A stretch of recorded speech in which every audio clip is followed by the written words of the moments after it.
Okay, आवाज कम।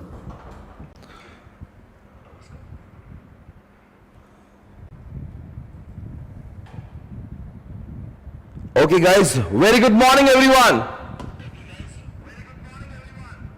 हे guys, very good morning. कैसे हैं आप लोग?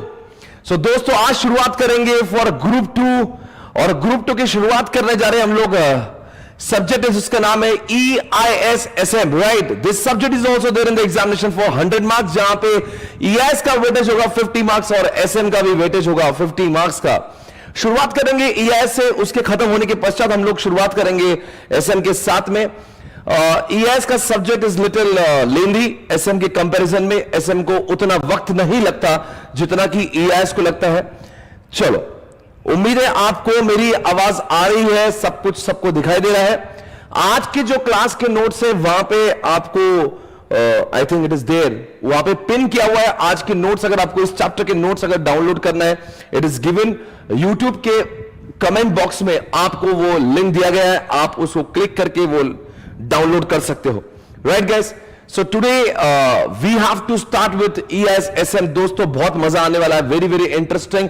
और आप सभी का स्वागत है ग्रुप 2 के इस CA इंटरमीडिएट कोर्स में, जहां पे हम लोग पढ़ने वाले हैं 4 सब्जेक्ट, EISSM, ऑडिट, देन हम लोग पढ़ेंगे अकाउंट्स, और उसके बाद में होगी हमारी क्लास FM इको की।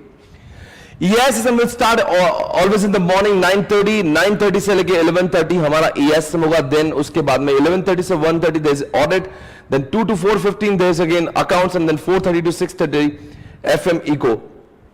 तो यानी कि पहला लेक्चर मेरा होगा और आखिरी लेक्चर भी मेरा ही होगा, जहां पे हम लोग बहुत ज्यादा माहौल करेंगे।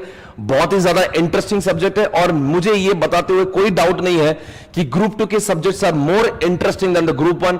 आपको बहुत अलग लेवल पे पढ़ने मिलेगा, बहुत ही ज्यादा प्रैक्टिकल अप्रोच होता है। ग्रुप 2 के सब्जेक्ट्स भी बहुत इंटरेस्टिंग है, उसमें और प्रैक्टिकल पढ़ाया जाता है।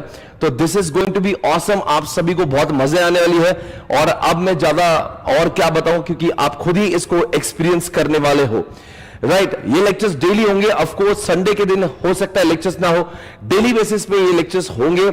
आने वाले कुछ लेक्चर, 5 से 6 लेक्चर हम लोग यूट्यूब पर चलाएंगे। आप लगातार हमें यूट्यूब पर रोज से कनेक्ट कर सकते हो। All the lectures will happen on YouTube itself.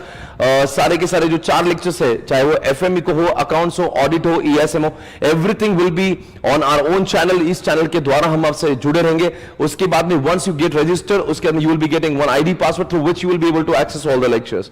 या अब लाइव स्ट्रीमिंग बैच की अच्छी बात अभी यह है कि आप हमें लाइव डाउट भी पूछ सकते हो, पर आप जब मैं पढ़ा रहा हूं तब डाउट ना पूछे, ताकि जब मैं आपको बोलूंगा आपको कोई डाउट है तो जरूर उस समय पे आपको पूछना, मैं आपके सारे डाउट सॉल्व करूंगा, और कोशिश ये करूंगा कि आपको कोई डाउट आए ही ना। ओके दोस्तों, तो आओ बताओ बच्चों, आज आपको क्या लगता है हम लोग क्या पढ़ने वाले हैं? मेरा सवाल है आपसे, इस सब्जेक्ट का नाम EIS है, इस सब्जेक्ट का नाम है EIS। तो आप बताओ ये किसके बारे में है? आप बताओ कि किसके बारे में है ये सब्जेक्ट? इसके ये क्या, जैसे अकाउंट्स में हम लोग अकाउंट्स पढ़ते हैं, टैक्स में हम लोग टैक्स पढ़ते हैं, तो EIS में हम लोग क्या पढ़ते होंगे? अगर मैं आपसे पूछूं, अकाउंट्स में हम लोग अकाउंट्स पढ़ते हैं, टैक्स में टैक्स पढ़ते हैं, लॉ में लॉ पढ़ते हैं, तो EIS में हम लोग पढ़ते क्या होंगे? क्या है इस सब्जेक्ट में? Are we going to talk about again accounts? Are we going to talk about tax again? हम लोग पढ़ेंगे क्या ये सब्जेक्ट? जरा मैं कमेंट बॉक्स में आप सभी के रिप्लाई देखना चाहूंगा, क्या बोलेंगे। देखते हैं। कुछ लोग कह रहे सर ये टेक्नोलॉजी के बारे में है, कुछ लोग कह रहे ये ई-कॉमर्स के बारे में है, कुछ लोग कह रहे हैं कि ये IT के बारे में है। ओके, काफी लोग जवाब दे रहे हैं। कुछ तो है सर जो टेक्नोलॉजी से संबंधित, कुछ तो है जो संबंधित है टेक्नोलॉजी से। ओके, IT के विषय के बारे में बिल्कुल सही है। आप सभी के जवाब जो है बिल्कुल सही है। यहां पे हम लोग पढ़ने वाले हैं इंफॉर्मेशन टेक्नोलॉजी के बारे में। हम लोग यहां पे बहुत सारे सॉफ्टवेयर्स, बहुत सारी टेक्नोलॉजी, बहुत सारे सिस्टम्स के बारे में पढ़ने वाले हैं। हम लोग बहुत सारे ऐसे सिस्टम्स, बहुत सारे सॉफ्टवेयर, बहुत सारे मशीन्स, बहुत सारे एप्लीकेशंस के बारे में हम लोग पढ़ने वाले हैं। तो सवाल ये उठ रहा है कि अगर मुझे इतना ही शौक होता कि मैं टेक्नोलॉजी के बारे में जानना चाहता, अगर मुझे बहुत ही मस्ती होती कंप्यूटर के बारे में जानने के लिए, तो मैं इंजीनियरिंग का कोर्स कर लेता। मुझे कंप्यूटर पसंद नहीं थे, मुझे आईटी इतना पसंद नहीं था, इसलिए मैं सीए के कोर्स में आया। और सर कमाल है, आज सीए में भी वही पढ़ा रहे हो जो मुझे पढ़ना नहीं था। आखिर क्यों? सवाल है मेरा आपसे, आखिर क्यों हम जैसे चार्टर्ड अकाउंटेंट जिसके नाम में अकाउंट्स है, why we are going to learn about technology? दोस्तों, कभी भी जिंदगी में वॉट जानने से पहले व्हाई का आंसर मिलना बेहद जरूरी है। Unless and until you know about why, you will not understand what. Subject तो पढ़ लेंगे, कंसेप्चुअल पढ़ लेंगे, आपके दिमाग में मैं गुजर दूंगा, वो कोई प्रॉब्लम नहीं है। आपको सब्जेक्ट क्लास में पूरी तरह से मेमोराइज भी हो जाएगा, आप एग्जामिनेशन के पेपर सॉल्व करोगे, उसमें भी कोई प्रॉब्लम नहीं है। पर सबसे पहले सवाल है, आखिर क्यों हम लोग को यह सब्जेक्ट पढ़ना इतना ज्यादा जरूरी है, जिसको आईसीए ने पूरे 50 मार्क के लिए दिया? क्या सचमुच चार्टर्ड अकाउंटेंट के संबंध टेक्नोलॉजी से जुड़े हुए? देखते हैं क्या जवाब मिल रहा है मुझे। Please answer this question. Okay, यहां पे वैभव कह रहा है कि CA should be professionally competent with changing technology. बहुत सही जवाब दे रहे हैं आप। Okay, because to do a business audit we need to know about the system. Okay, audit करने के लिए टेक्नोलॉजी का नॉलेज होना जरूरी है, ऐसा ही बोल रहे हैं। ओके, उसके बाद में टेक के दुनिया में, ओके, टेक की दुनिया में बना because business is changes towards new technology. अच्छा, अब आईसीए के मॉड्यूल में दिया तो पढ़ना ही पड़ेगा। अरे भाई, ये किसने बोला आपको? ओके, आगे काफी कुछ जवाब दे रहे हैं। पढ़ना इसलिए क्योंकि 50 मार्क के लिए जाए बेटा, ऐसी ही कोई जवाब है? ओके, मुझे आपको ये बात बताना है दोस्तों कि हम लोग यहां पे दुनिया की सारी टेक्नोलॉजी को नहीं देखेंगे। अगर आपको जरा सा भी ऐसा महसूस हो रहा है कि दुनिया की अंडशंड सारी टेक्नोलॉजी हमें सीए में पढ़ाई जाएगी, दोस्तों आपकी गलतफहमी है। हम लोग आज इस कोर्स में उन्हीं टेक्नोलॉजी को पढ़ेंगे, उन्हीं सॉफ्टवेयर को पढ़ेंगे, उन्हीं सिस्टम्स को पढ़ेंगे जिनका इस्तेमाल बिजनेस में होता है। दुनिया में तो लाखों टेक्नोलॉजी, आपकी जिंदगी खत्म हो जाएगी, टेक्नोलॉजी नहीं। इतना बड़ा वास्ट सब्जेक्ट है, हर जगह पे आज टेक्नोलॉजी छुपा हुआ है। शॉर्टकट में लोग उसको टेक कहते हैं, TECH, टेक। हर जगह पे टेक टेक टेक टेक चल रहा है। आपको हर कोई टेक के बारे में ज्ञान नहीं दिया जाएगा। दोस्तों, आपको बेहद जानना जरूरी है, ना कि सिर्फ 50 मार्क के लिए, आपकी जिंदगी का गुजारा करने के लिए, आपके प्रोफेशन में सक्सेसफुल और कामयाब होने के लिए, अकाउंटिंग करने के लिए, टैक्सेशन का काम करने के लिए, ऑडिट जैसे सब्जेक्ट को समझने के लिए आपको टेक्नोलॉजी का सहारा होना जरूरी है। भाई और बहनों, आपको एक बात मालूम होना जरूरी है, आजकल जिन बिजनेस का हम ऑडिट करने जाते हैं ना, वो ऑडिट हो ही नहीं सकता। उनके बुक्स ऑफ अकाउंट चेक ही नहीं हो सकते, उनकी अकाउंटिंग ही नहीं हो सकती जब तक आप उनके सॉफ्टवेयर को जान नहीं लेते। वो जमाना चला गया दोस्तों कि लोग वही खातों पर पेन से अकाउंटिंग मेंटेन किया करते थे। जमाना चेंज हुआ है, organisation has shifted to technology. और जिन ऑर्गेनाइजेशन, जिन धंधों का हम ऑडिट करने जा रहे हैं, उन धंधों ने आजकल टेक्नोलॉजी का पूरा इस्तेमाल किया हुआ है। They have started using technology in everything, including accounts, including taxation, हर कोई जगह पे। अब ऐसे क्लाइंट का पूरा बिजनेस जो है, उसकी अकाउंटिंग वो टैली में करता है, उसकी अकाउंटिंग वो एसएपी में, आजकल एसएपी जैसे सॉफ्टवेयर का इस्तेमाल हो रहा है। आजकल हर जगह पे ई कॉमर्स का इस्तेमाल हो रहा है, जैसे अमेजॉन, जैसे फ्लिपकार्ट। हर कोई इंसान ने अपनी ऑनलाइन दुकान खोल रखी है। और अगर आप ऐसे धंधों का ऑडिट करने जाओगे, for example you have been appointed as an auditor of Amazon company, आप कैसे ऑडिट कर पाओगे अगर आपको खुद को यह पता नहीं है कि ई कॉमर्स चीज क्या होती है, ई कॉमर्स चलता कैसे है, किन टेक्नोलॉजी के सहारे से वो चलता है, आखिर ये चलता कैसे, बैकएंड में होता क्या है। जब तक आप टेक्नोलॉजी को समझ नहीं लेते, आप उसको ऑडिट करोगे कैसे? दोस्तों, सारे सब्जेक्ट्स बाद में आते हैं, अकाउंट्स बाद में आता है, टैक्स बाद में आता है, ऑडिट बाद में। सबसे पहले टेक्नोलॉजी से अकाउंटिंग, टेक्नोलॉजी से प्रोसेसेस का ऑटोमेशन शुरुआत होता है। उसके बाद में आप ये सब कुछ कर पाओगे। आज आप मुझे बता दीजिए, ऐसे बहुत ही थोड़े ऑर्गेनाइजेशन बचे हैं जहां पे कंप्यूटर का इस्तेमाल नहीं है। आप ही देख लो, आप जिन जिन जगहों पे जाते हो, जिन स्टोर में जाते हो, जिन बैंक्स में जाते हो, जिन एजुकेशनल इंस्टीट्यूट में जाते हो, कभी ऐसा देखा है वहां पे कंप्यूटर का इस्तेमाल नहीं हो रहा है? आज सुपर शॉपिंग में जाओ, बार कोड से वहां पे बिलिंग हो रही है। एटीएम पे जाओ, कंप्यूटर से विड्रॉ हो रहा है। बैंक के सारे एम्प्लॉइज पूरा टेक्नोलॉजी से काम कर रहे हैं। बिग बाजार जैसी ऑर्गेनाइजेशन, डीमार्ट जैसी ऑर्गेनाइजेशन पूरी तरह से टेक्नोलॉजी, यहां तक कि हॉस्पिटल्स में भी अगर आप किसी पेशेंट का रजिस्ट्रेशन कराते हो, टेक्नोलॉजी का इस्तेमाल हो रहा है भाई साहब।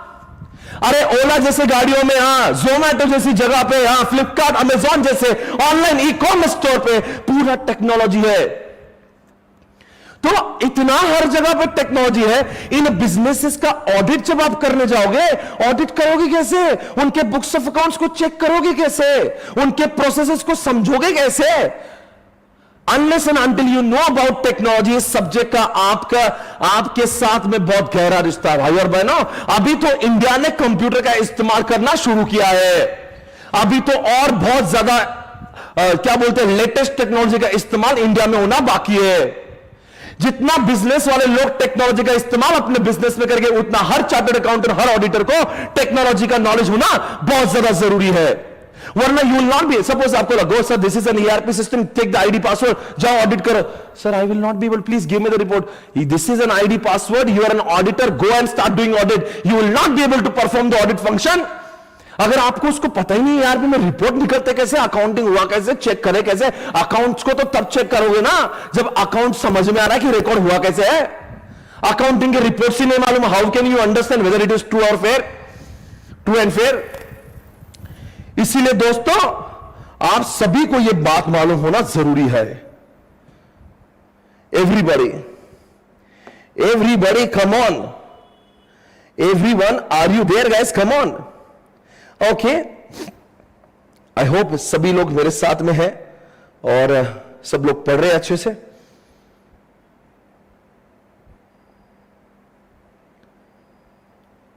कुछ आई थिंक सबको समझ में आ रहा है मेरी आवाज? मैं तेज बोलूंगा, मैं तेज बोलता हूं। अगर आपको लगता है कि आपकी कानों में प्रॉब्लम हो रही है तो आप उसके हेडफोन निकाल सकते हैं। आपको लगता है आपको कुछ और दर्द है तो आप जरूर आवाज कम कर सकते हैं। अगर आप बोलेंगे सर मैं धीरे से पढ़ाऊं, यह मुमकिन नहीं है, ओके, तो please adjust, please cooperate, please tolerate. आप बार बार ये मत लिखो मेरे हेडफोन में ये हो रहा है, वो हो रहा है। वो आपको अपने हिसाब से एडजस्ट करना है। माफी चाहता हूं अगर आपको दर्द हो रहा है, पर आप बीच बीच में ऐसे कमेंट ना करो। हम पढ़ाई के बारे में बात करेंगे। आपको दर्द हो रहा है ना, तो हेडफोन की आवाज कम कर दो, ठीक है? हेडफोन निकाल दो बाजू में, ओके? चलो ध्यान लगाओ, पढ़ने में ध्यान लगाओ। हाँ, ओके, आपको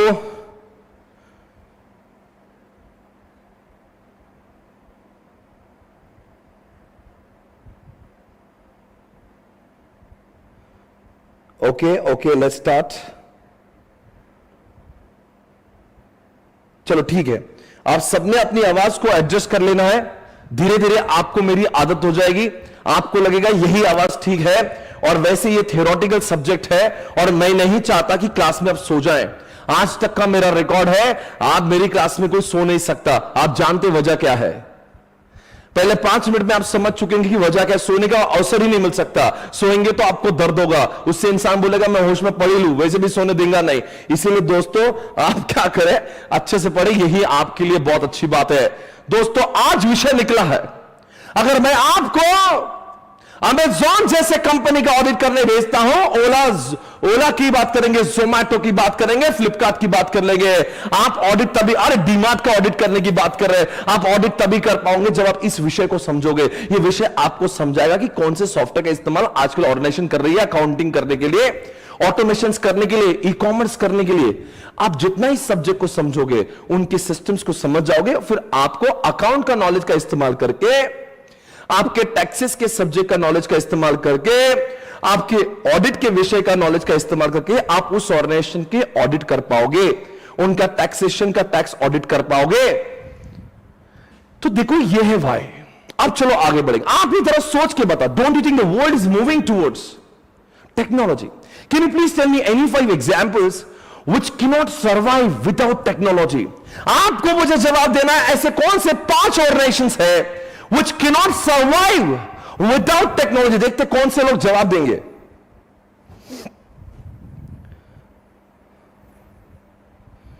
कौन से लोग जवाब दे सकते दोस्तों? आपको जवाब देना है ऐसे कौन से 5 कंपनीज है जिनका अस्तित्व ही नहीं होगा अगर टेक्नोलॉजी बंद हो जाए, कंप्यूटर सॉफ्टवेयर बंद हो जाए.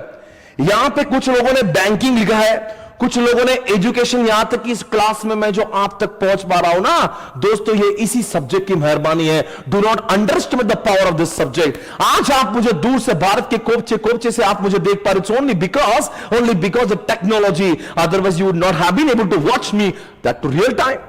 कोई लोग एजुकेशन कह रहे हैं, कोई बैंकिंग कह रहे हैं, IT sector, come on, IT companies, Infosys होता ही नहीं, टीसीएस होता ही नहीं, विप्रो कंपनी होता ही नहीं. बिल्कुल सही जवाब दे रहे, बिल्कुल सही जवाब आया. ई कॉमर्स यानी कि कोई अमेजॉन, फ्लिपकार्ट जैसी ऑर्गेनाइजेशन होती ही नहीं अगर ये टेक्नोलॉजी नहीं होता. ओके देखते. ओ माय गॉड, बिल्कुल सही कह रहा. पूरा social media, Google, Facebook, Instagram जैसी कंपनियां ही नहीं बनती अगर दुनिया में दोस्तों टेक्नोलॉजी का इस्तेमाल नहीं होता. बिल्कुल सही कह रहे. क्या जवाब दे रहे आप लोग, बहुत ही बहुत बढ़िया. और आजकल सबसे ज्यादा इस्तेमाल जो हुआ है आईटी का वो है मेडिकल क्षेत्र यानी कि हॉस्पिटल्स में. अगर आप हॉस्पिटल में जाएंगे, किसी को आईसीयू पेशेंट अगर देखते हो आप, आईसीयू के बंदा जब लेटता है ना, इंसान के घर वाले साथ में नहीं होते पर ईआईएस साथ में होता है. इमेजिन करिए कोई बंदा जब आईसीयू में होता है ना, उसके आसपास इर्द गिर्द ये मशीन वो मशीन लगाई होती है जहां पे कंप्लीट मॉनिटरिंग होता है. Who is monitoring you? Doctors are not monitoring you. Doctors तो बाजू में बैठता है, वो सिस्टम वहां पे आपके बॉडी का बीपी एवरीथिंग जो मेजरमेंट्स होते हैं, it is getting monitor through technology. कभी ओटी में यानी कि ऑपरेशन थिएटर में जब जाओगे तो विल फाइंड कितना टेक्नोलॉजी का इस्तेमाल किया जा रहा है. And this is how the operations and the patient in the ICU is getting monitored properly. तो बहुत ज्यादा इस्तेमाल है. आपको देखो भाई, आपको कंप्यूटर अच्छा लग रहा नहीं लग रहा ना, ये आपका विषय है, आपका प्रॉब्लम है. समाज में ऐसे 20% लोग पाए जाते हैं जिनको कंप्यूटर पसंद नहीं है. ये स्टैटिस्टिक्स बोलता है. ये उन लोग का निजी मामला है, ये उनका पर्सनल प्रॉब्लम है कि उनको कंप्यूटर पसंद नहीं है. यहां पे आईसीआई ने ठान लिया ये सब्जेक्ट बहुत जोरों का है बस. और मैं आपको कह रहा दावे के साथ में, this will be one of the favourite subject of yours. क्यों? बिकॉज इसकी टेक्नोलॉजी आप कनेक्ट कर पाओगे. हाँ यार, ये टेक्नोलॉजी यहां पे मैंने देखी है, यहां पे इस्तेमाल हो रही है. बहुत मजा आता है जब आप चीजें डीमार्ट में आप जाते हो, देखते हो और वो किताबों में होता है. You can correlate. आप इसको कोरिलेट कर पाओगे, आप इसको कोरिलेट कर सकते हो.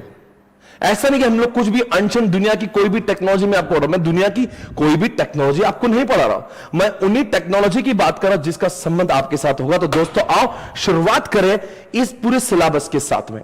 ओके, आपके सिलेबस में कितने चैप्टर है? 5 चैप्टर है. वेटेज कितना है? 50 मार्क का. हर चैप्टर कितने मार्क का? 10 से 12 मार्क्स के लिए हर चैप्टर आता है.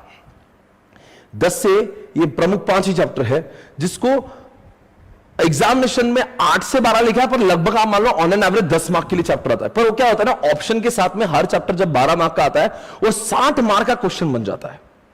और 60 में से आपको 50 सॉल्व करना होता है. आपको एग्जामिनेशन में 5 चैप्टर्स 60 यानी कि 60 मार्क्स की पूछ लेंगे. सर 60 का आंसर लिखना है? नो, आपको सिर्फ 50 का लिखना है. 60 में से सिर्फ आपको 50 ही लिखना है. 10 मार्क के क्वेश्चन आपको ऑप्शन में दिए जाएंगे. सर क्या एमसीक्यू भी है इसमें? ऑसम बेटा, आप सभी के लिए बहुत अच्छी खबर है. पिछले 2 अटेम्प्ट से आप सभी को मैं शुभकामनाएं देना चाहता हूं कि आप ऐसे समय पे ईएसएसएम के सब्जेक्ट में आए जब एमसीक्यू आया हुआ है. 2 अटेम्प्ट पहले एमसीक्यू नहीं था and it was really very difficult for the students to score really very high in ES because सब तेरी लिखना, इतने मार्क्स नहीं मिल पा रहे थे. इसमें अब स्कोप है 100 में से 30 मार्क एमसीक्यू का है. और अगर आप इस ढंग से इस सब्जेक्ट को पढ़ लेना तो 30 में से 30 नंबर हम लोग हासिल कर सकते हैं. You can score 30 out of 30. MCQ में मार्क्स कटिंग नहीं होते. एमसीक्यू का आंसर सही है, इसका मतलब आपको मार्क्स मिलने वाले. आजकल केस स्टडीज भी दी जा रही है. आजकल आईसीआई ने लेटेस्ट एक चीज इंट्रोड्यूस की कि थोड़ा 2-2, 3-3 मार्क का केस स्टडी छोटा बना के आपको पूछा जा रहा है. एमसीक्यू के अलावा कुछ एमसीक्यूज आते हैं, कुछ थोड़ा वैसा मिक्सिंग भी कर रहे हैं आपका प्रैक्टिकल एप्लीकेशन देखने के लिए. इसलिए सब्जेक्ट को बहुत प्रैक्टिकल और बहुत ही नॉलेज ओरिएंटेड पढ़ना जरूरी है. पर वो 30 में से अगर मान लीजिए आपकी गलत हो जाती है तो 25 मार्क का भी अगर आप स्कोर कर लेते हो ना, तो सोचो बचे 70 में से आपको अगर 50% भी स्कोर होता है ना, 50, देखो हमें एग्जाम्शन का सोचना है। अगर आप इस क्लास में बैठे बैठे 30 और 40 मार्क की प्लानिंग कर रहे हैं, साहब 40-45 की प्लानिंग कर रहे हैं, तो आपको एक क्लास लगाने की आवश्यकता नहीं, आप घर बैठ के आराम से पढ़िए, 40-42 मार्क तो आपको आ ही जाएंगे। दोस्तों इस क्लास में 40 के लिए नहीं बैठे आपको बैठना है, आपने इस क्लास को रोज आना है। I mean 70-75 डेज का क्लास होगा, 2 घंटे रोज बैठना है। इतना अगर आपने निश्चय कर लिया है, निर्धार कर लिया है, तो उम्मीदें सपने भी बड़े होना चाहिए कि मैं क्लास में इतने दिन आऊंगा तो my expectation is to score really very high, not lesser than 60. Obviously I'm expecting 70-75, but गिरी से गिरी हालत में 60 से कम नहीं आना चाहिए। यह मेरा निर्धार है, मेरा निश्चय होना चाहिए। आपको पाना क्या है? क्लास में आना। क्या करने के लिए? क्योंकि सर मान लो अगर मुझे 50 आ भी जाते तो आपका क्या प्रॉब्लम है? दोस्तों प्रॉब्लम है कि किसी इंटरमीडिएट ग्रुप 2 में लोग फेल क्यों होते मालूम क्या? इंडिविजुअल सब्जेक्ट के पासिंग और फेल से नहीं होते। लोग फेल होते हैं 200 का स्कोर नहीं करने की वजह से। ये ग्रुप 2 की सबसे बड़ी प्रॉब्लम है, they are not able to score 200 marks and that's why you have to be very clear. आपके पास में कुछ सब्जेक्ट ऐसे होना चाहिए जहां पे you are scoring high numbers. हर सब्जेक्ट में 40-45 लोग कुछ नहीं होगा, जिंदगी भर यही रह जाएंगे हम लोग। I have seen number of people they got failed in the examination because they score 190, 198, 192, 185। अरे व्हाट इज दिस यार, मैं पूरा पढ़ रहा हूं, सारे सब्जेक्ट में पास हुआ, फिर भी मैं फेल हूं। इसीलिए 4 सब्जेक्ट में से 2 सब्जेक्ट आपको ऐसे चुनना होंगे जहां पे you feel that you are very confident to score 60+।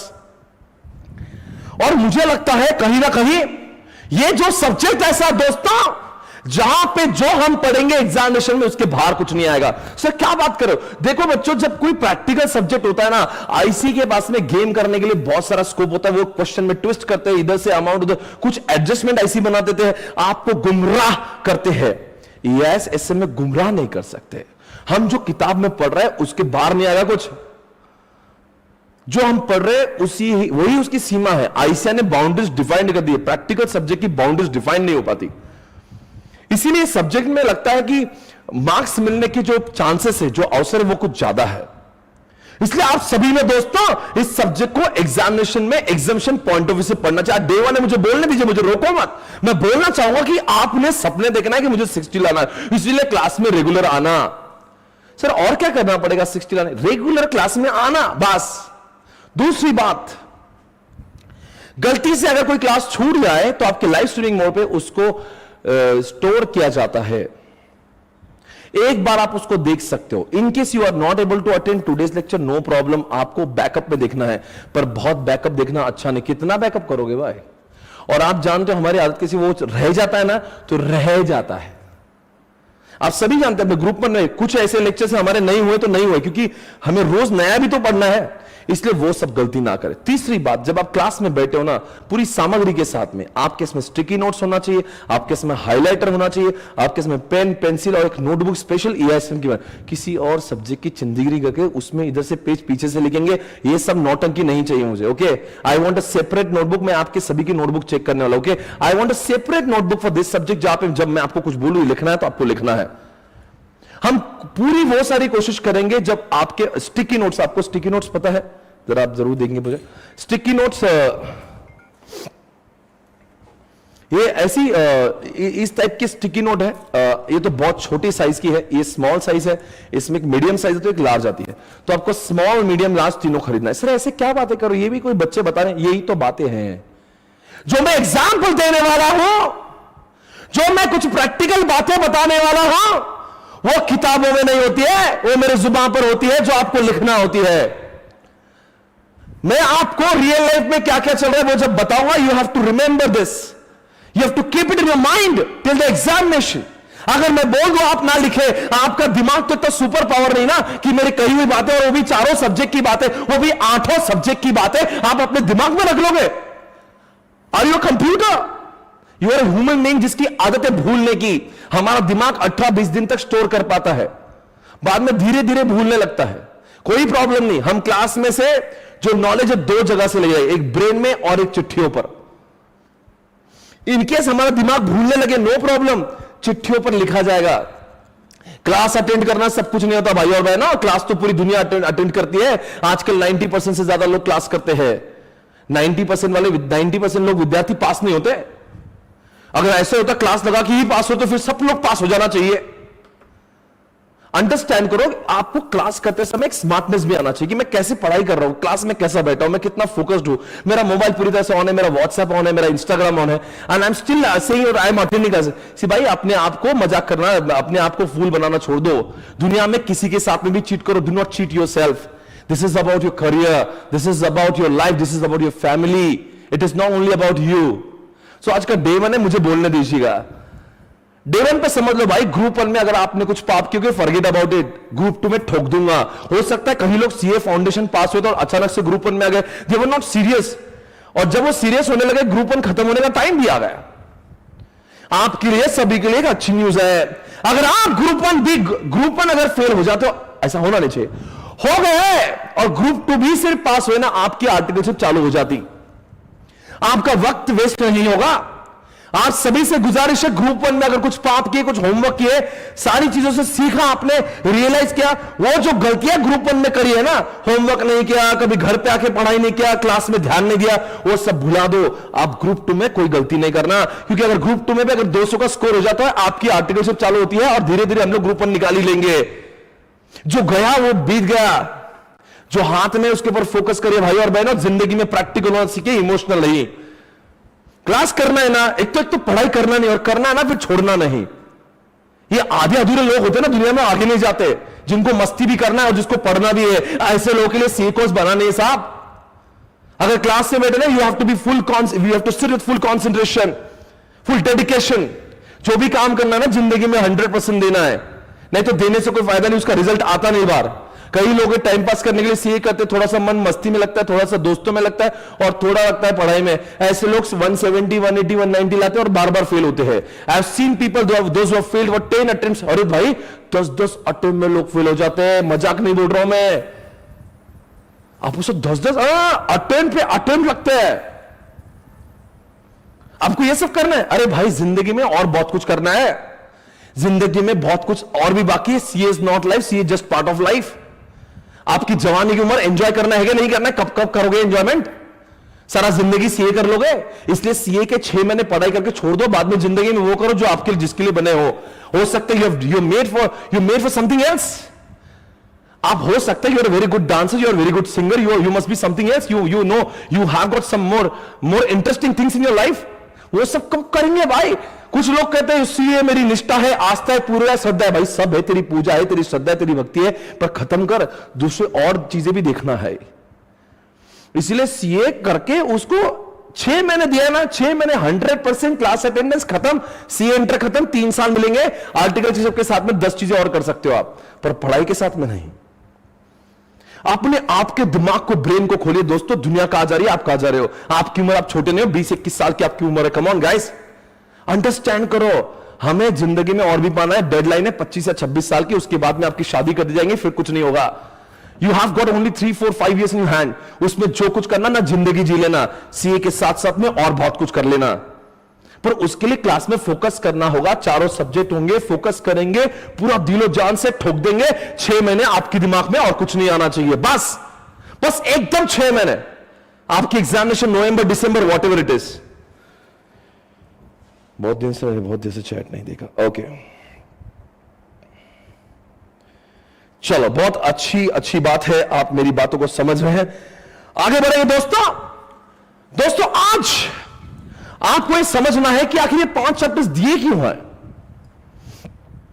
हाँ, तो क्लास मैं आपको कह रहा था कि अपनी क्लास में क्या नहीं, आपने पूरे सामग्री के साथ बैठना है, क्लास में मोबाइल का और दूसरी चीजों के लिए इस्तेमाल नहीं करना है, रेगुलरली आना है। कुछ छूट जाता है तो आपको बैकअप जरूर करना है। और एक बात, मेरे क्लास में जब भी मैं टेस्ट अनाउंस करूं, पढ़ के टेस्ट देना है, फॉर्मेलिटी के लिए नहीं देना है। पूरे क्लास के दौरान ईआईएस की 3 टेस्ट होगी और एसएम की 2 होगी। बार टेस्ट ली जाएगी, आपको जरूरी होगा टेस्ट देना। टेस्ट देने के पश्चात आपको यह भी बता दिया जाएगा आपने ऐसा लिखना चाहिए था, आपने लिखा ऐसे है। यह जानना बहुत जरूरी होता है। हर कोई व्यक्ति को यह लगता है मैं जैसा लिख रहा हूं ना वो दुनिया का बेस्ट तरीका। It is not the way. You should understand what is the standard and you should also understand what is actual. You should find out the variance find करना है and you have to take corrective measures. दुनिया में कोई इंसान perfect नहीं होता, perfect बनाना पड़ता है साहब, और धीरे धीरे ही इंसान अपने मंजिल की ओर बढ़ता है। एक एक छोटा छोटा बेबी स्टेप आपको अपनी मंजिल की ओर बढ़ाता है। एक दिन में इंसान कोई इलॉन मस्क नहीं बन जाता, एक दिन में कोई इंसान रतन टाटा नहीं बन जाता, एक दिन में मुकेश अंबानी नहीं बनता दोस्तों, और एक दिन में जेफ बेजोस नहीं बनता। इन सभी लोगों का अगर आप बायोग्राफी देखें, धीरे धीरे हर रोज कुछ और आगे और आगे, थोड़ा अपने आप को और नेक्स्ट लेवल और नेक्स्ट लेवल, एक दिन आप शिखर पर पहुंच जाओगे। एक दिन में सब कुछ नहीं होना है। कुछ लोग होते बड़े इंपेशेंट होते, आज ही मैं पालूंगा, आज ही दुनिया, कुछ नहीं होगा भाई एक दिन में। You have to be patient enough, consistency is required. कई लोगों के इंटरव्यू में आप सुनते हो, this is very very important thing for the success, that is consistency. Consistency, रोज हर रोज कुछ नया और अच्छा, कल से बेहतर।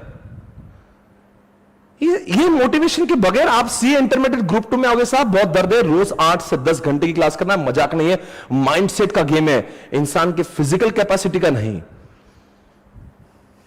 अगर मान लीजिए मैं जिम कर रहा हूं, एग्जाम्पल, कितना वेट उठाना मेरी ताकत की बात नहीं, मेरे माइंडसेट की बात। अगर मेरे दिमाग ने सोच लिया ना मैं 50 किलो उठाऊंगा तो उठाऊंगा, और मेरे दिमाग ने बोल दिया ना कि नहीं उठा सकता, तो चाहे मैं कितना भी बड़ा बिल्डर क्यों ना हो, वो उठा नहीं सकता। It's about the mindset. आपका माइंड क्लियर होना चाहिए। It's the game of your mind. आपने दिमाग ने सोचा कि मैं 10 घंटे बैठने वाला हूं, माइंडसेट, विचार, आपकी सोच। चलो चलो चलो, बहुत अच्छी बात है, सभी लोग जुड़ चुके हैं। लगभग 740 स्टूडेंट्स यहां पे इस समय इस शो में जुड़ चुके हैं। देवी और सज्जनों, अब देखते हैं 5 चैप्टर्स आखिर क्या इनका आपस में कोई संबंध है? पिछले 2018 से 5 चैप्टर्स वैसे ही, पर चैप्टर के अंदर अंदर अंदर अंदर बहुत सारे अमेंडमेंट्स हुए। हाल ही में भी कुछ अमेंडमेंट्स हुए हैं। ये जो बैच चल रही है, ये लेटेस्ट अपडेटेड बैच है, इसके बाद में कोई अमेंडमेंट नहीं हुए हैं। आने वाले साल तक कोई अमेंडमेंट हो सकता है, 6-8 महीने साल तक कोई अमेंडमेंट होने की संभावना भी नहीं है, क्योंकि अभी बहुत सारे हुए। अगर हो भी जाते, it is none of your concern. वो जो भी होंगे ना, मैं वो सारे अमेंडमेंट यूट्यूब पे डाल देता हूं, वो भी फ्री ऑफ कॉस्ट जनहित में जारी होते हैं। तो इसके बैच की बात हो सकता है अनफॉर्चुनेटली ऐसी कुछ और चीजें ऐड कर दी, मान लो हो गई, तो उसमें घबराने वाली बात क्या, थोड़ा थोड़ा देखो 99% सिलेबस जो होगा इट माइट बी सेम। तो जो whatever the whatever amendments are coming, it will be introduce separately on YouTube, so don't have to worry about it guys. समान सो ये 5 चैप्टर्स का क्या रिश्ता है? ये बैच जुलाई 21, हाँ सबके लिए एप्लीकेबल है। ये जो 5 चैप्टर्स है, क्या इनका कोई रिश्ता है? क्या ये सारे आइसोलेटेड चैप्टर्स है? मानते हैं कंप्यूटर है, टेक्नोलॉजी सब कुछ है, पर क्या इनका आपस में कोई रिश्ता है? जी हां साहब, इनका आपस में कोई रिश्ता। सबसे पहले शुरुआत करेंगे चैप्टर नंबर 4 से, एम कॉमर्स, ई कॉमर्स। बताओ बच्चों, ई कॉमर्स के एग्जाम्पल कौन से हैं? Any business, any commerce which happens through electronic mode, with applications, with computers, with software is called as what? E-commerce. आपको जवाब देना है ई कॉमर्स के 3 एग्जाम्पल जो आपने अपने जीवन में ट्राई किए हैं, जिनके एप्लीकेशन आपके मोबाइल में आपने इंस्टॉल किए। आप जवाब देंगे ऐसे कोई 3 सॉफ्टवेयर जो ई कॉमर्स के लिए आपके दिमाग में है। यहां पे फ्लिपकार्ट का नाम आ रहा है, मिंत्रा का नाम है, अमेजॉन, वॉलमार्ट,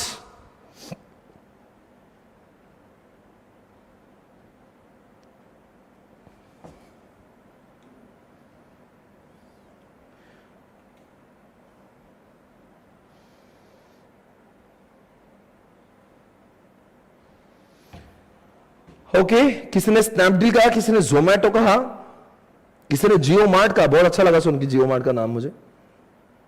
ओके बहुत अच्छी बात है, बहुत अच्छी बात है, बहुत अच्छी बात है दोस्तों। स्विगी बिल्कुल आपके सही जवाब है दोस्तों। आपके सामने अमेजॉन, ये सारी चीजें आप रोज देखते हो, where from where you can buy, right. अब यहां पे जाओगे दोस्तों, अब सोचने वाली बात है। चलो मैं ले जाता हूं आपको अमेजॉन के ऊपर। अमेजॉन,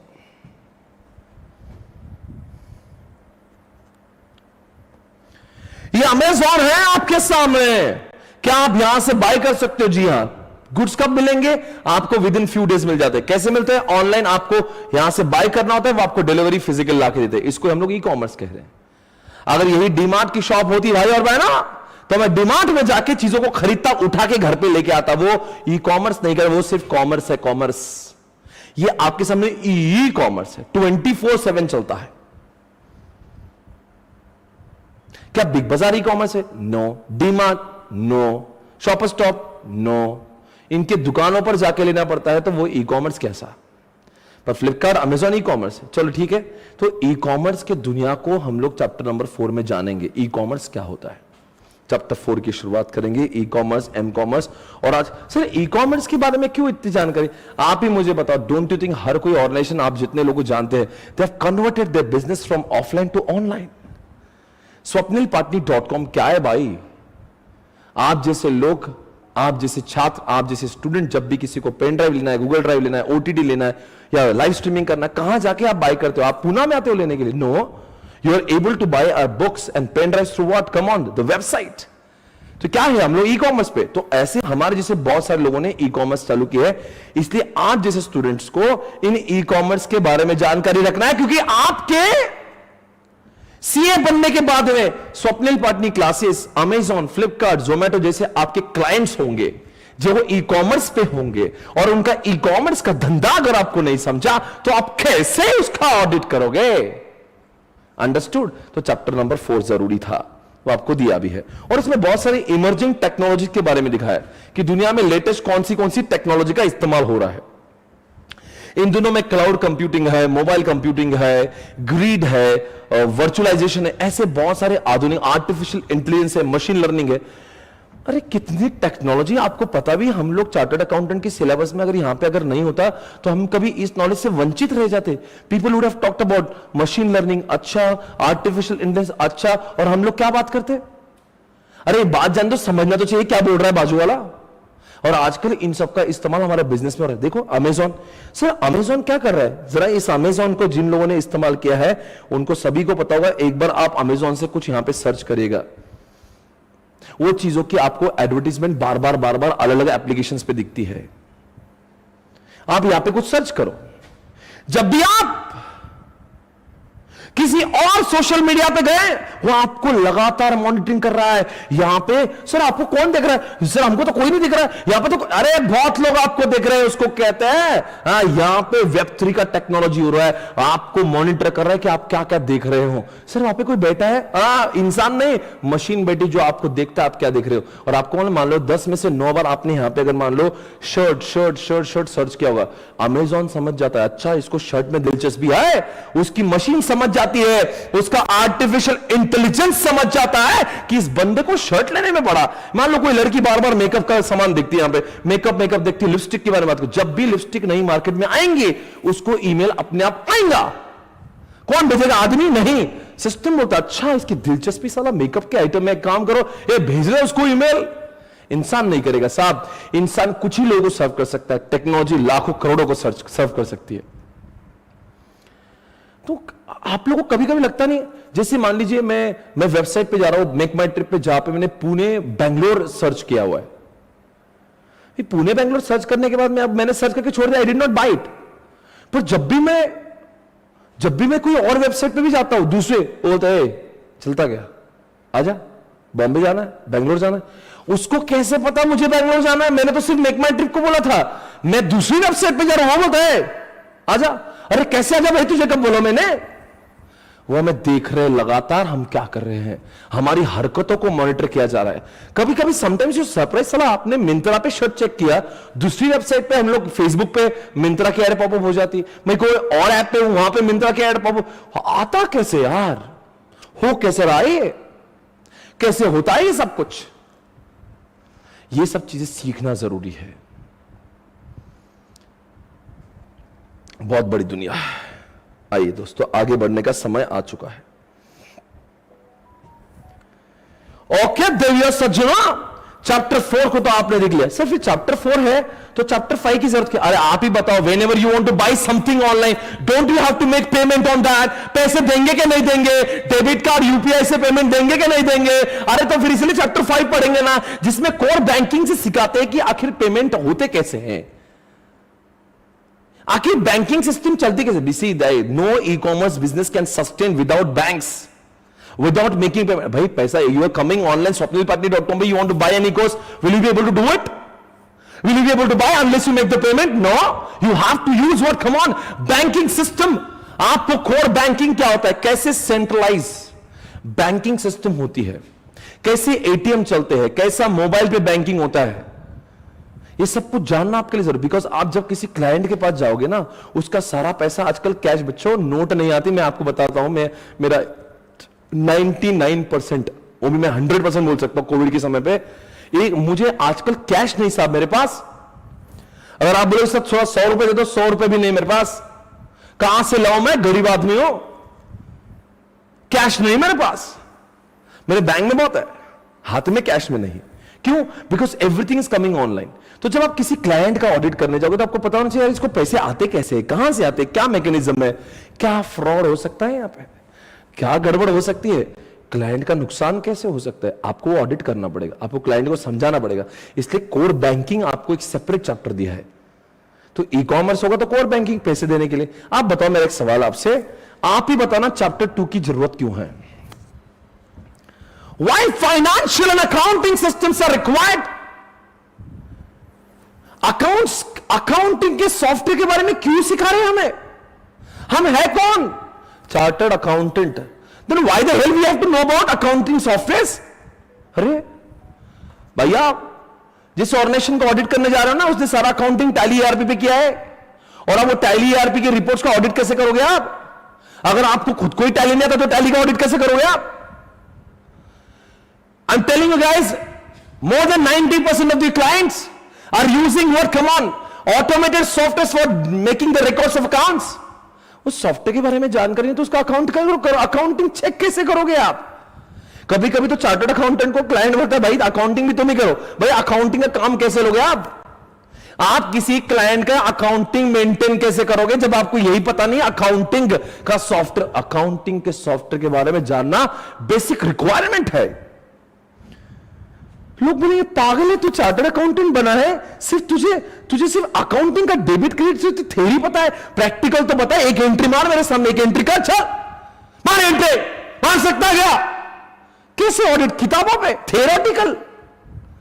भाई तुम्हें क्लाइंट के सामने अपनी इज्जत होती है भाई, वो आपको देखता है how the way you work.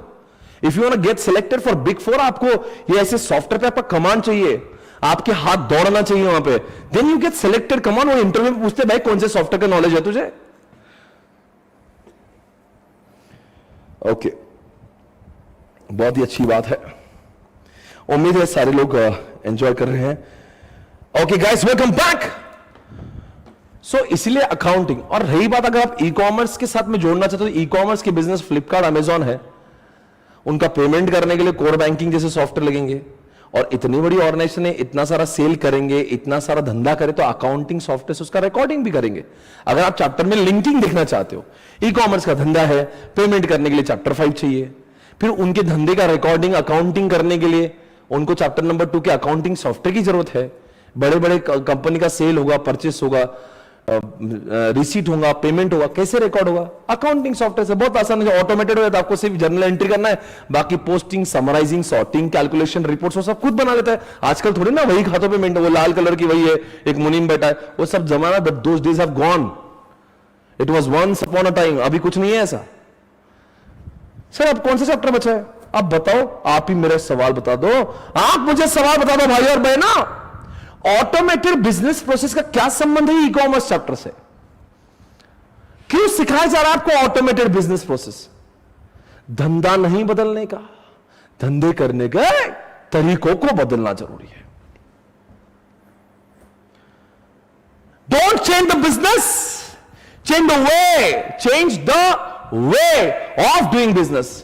आपने देखा होगा आजकल बहुत सारे लोगों ने अपने काम करने के तौर तरीकों को इस तरह से बदला है, उनकी जिंदगी बदल गई है, उनके एफर्ट्स कम हो गए, उनका टाइम कंजम्पशन कम हो गया, उनकी कॉस्टिंग कम हो गई, उनके प्रॉफिट बढ़ गए। अभी आपके सामने जो मैं कर रहा हूं क्या है?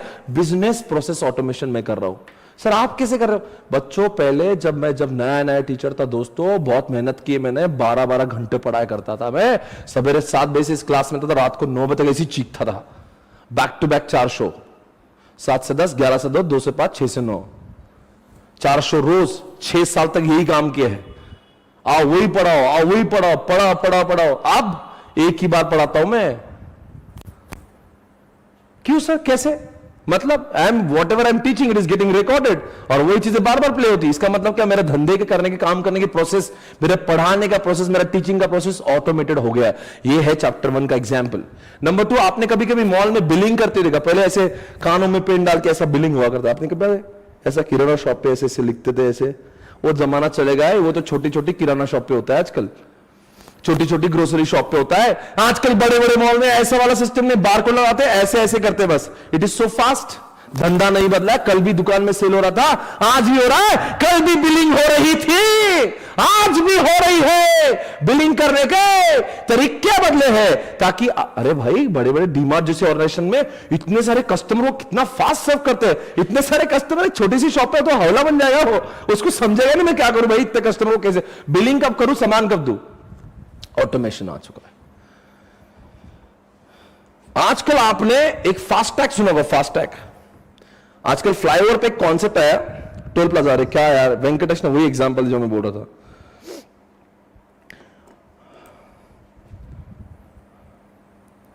आजकल फास्टैग आया हायर माना। आपको टोल बूथ पे, टोल प्लाजा पे खड़े रह के पैसे देने की जरूरत नहीं है। आपकी गाड़ी खड़ी, automatically funds will be deducted. You don't have to stand in the queue for long time. Pune Bombay highway पे, when I used to go to Bombay, it used to take long time because वो टोल प्लाजा पे इतनी सारी गाड़ियां खड़ी, एक एक आदमी पैसे दे रहा है, वो गिन रहा है। भाई now you don't have to stop there. आपकी गाड़ी में फास्टैग के अंदर प्रीपेड चीजें होना चाहिए। प्रीपेड आपने 1000-2000 रुपए उसमें भर दिए, आपकी गाड़ी वहां पे रुकती है, सिस्टम डिटेक्ट करता है, ऑटोमेटिकली फंड्स आर डिडक्टेड, आपको आगे जाना है, वो अपने आप वो बैरियर खुल जाता है। धंधे नहीं बदले साहब, धंधे करने के तरीकों को बदला है चैप्टर 1 ने।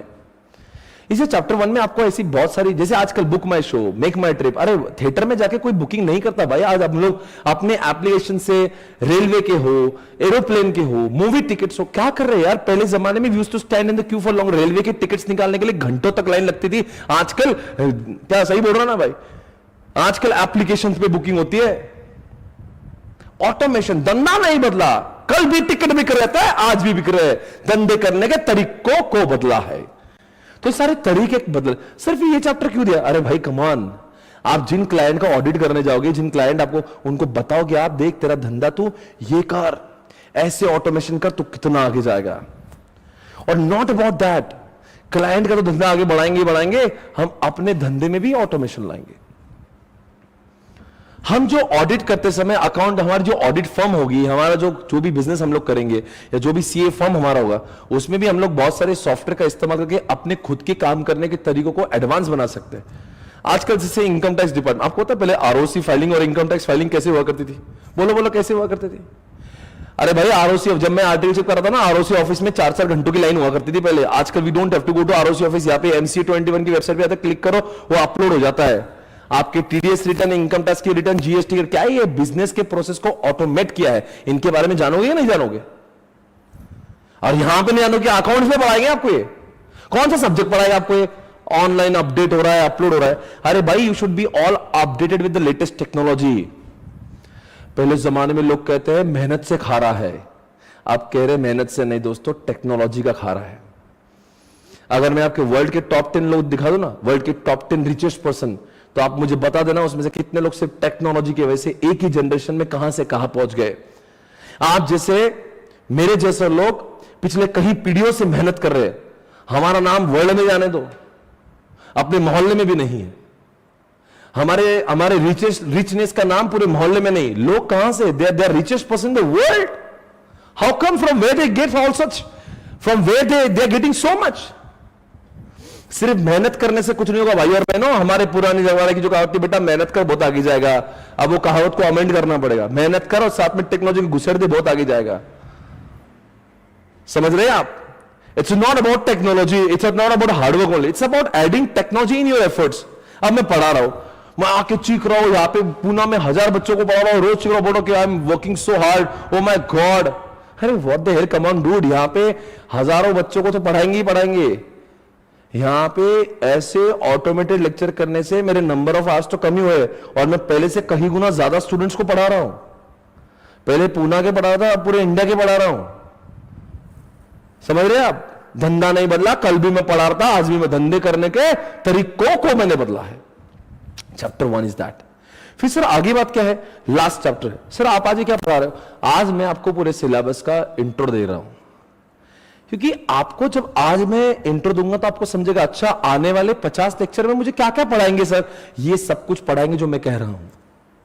अच्छा ये सब कुछ पढ़ना है। कुछ 7-8 दिन हम लोग कोर बैंकिंग पढ़ेंगे, 7-8 दिन ई कॉमर्स पढ़ेंगे, 7-8 दिन फिर हम अकाउंटिंग के सॉफ्टवेयर पढ़ेंगे, 7-8 दिन हम लोग कैसे धंधों को ऑटोमेट करते वो सीखेंगे। कितना इंटरेस्टिंग है ना सब कुछ, और सब कुछ रियल लाइफ से भाई। मैंने अभी तक कोई भी एग्जाम्पल दिया, आप ही मुझे बताओ ऐसा कोई एग्जाम्पल था जो आपको पता नहीं था, आप वो यूज कर रहे थे पर आपको पता नहीं अच्छा उसका ऐसा मतलब होता है। टेक्नोलॉजी है, कैसे उसको क्यों उसको इन डेप्थ जाके पढ़ना होगा। भाई टैली का कोर्स नहीं कराएंगे मुन्ना, टैली का कोर्स क्यों कराएंगे? हवला है क्या? टैली का कोर्स कराएं। अब टैली पढ़ा दो, चलो एक काम करो, ये तू पढ़ ले, टैली में पढ़ा देता। अरे भाई टैली का कोर्स तुम बाहर कर लो, मैं आपको बताऊंगा टैली का महत्व कैसा है, टैली यूज कैसे करते हैं, टैली का एडवांटेज कैसे है, उसके कोर प्रिंसिपल सिखाएंगे। अब टैली सिखा दोगे आपको? हाँ चलो कल से टैली, चलो लेके आओ लैपटॉप, कल से टैली सिखा दो बस।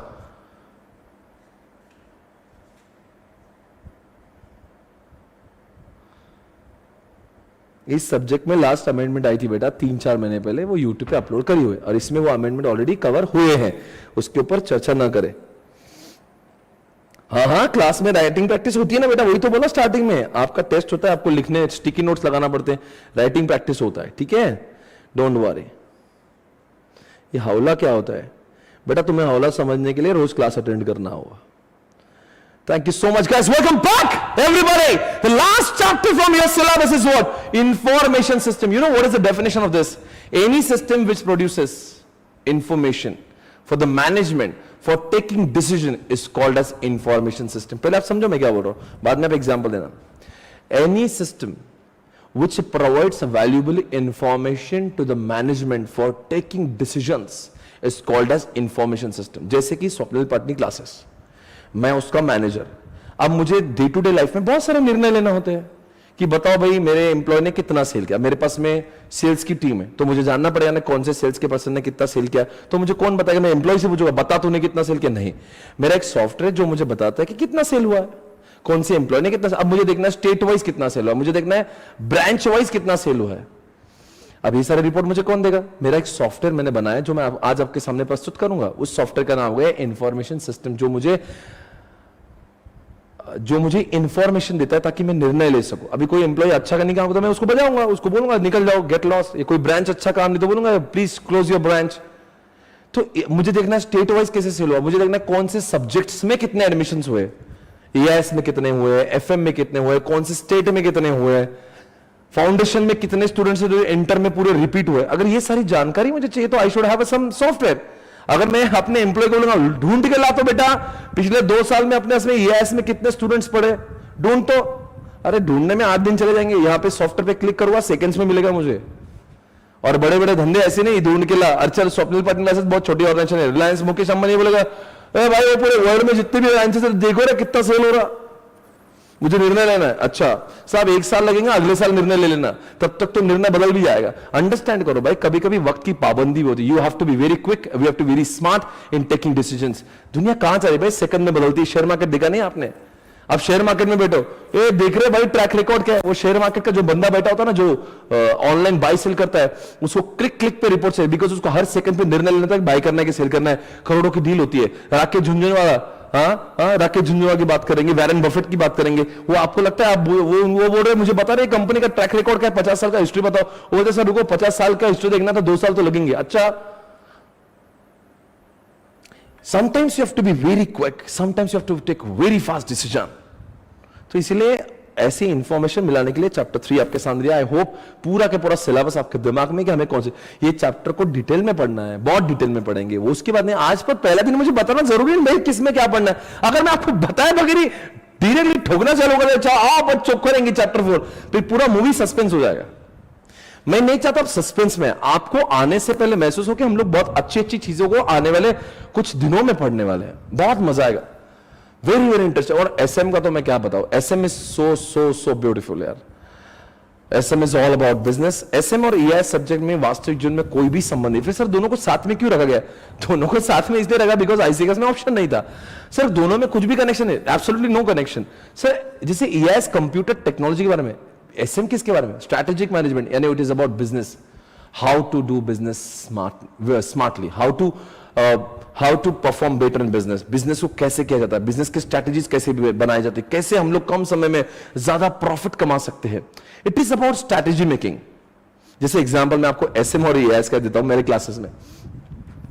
एसएम ने मुझे सिखाया कि स्वप्निल पटनी काम कर, तू अब फिजिकल क्लासेस छोड़ के पेनड्राइव क्लासेस चालू कर दे और इंडिया में बहुत सारी ब्रांचेस खोल दे पूना के साथ साथ में।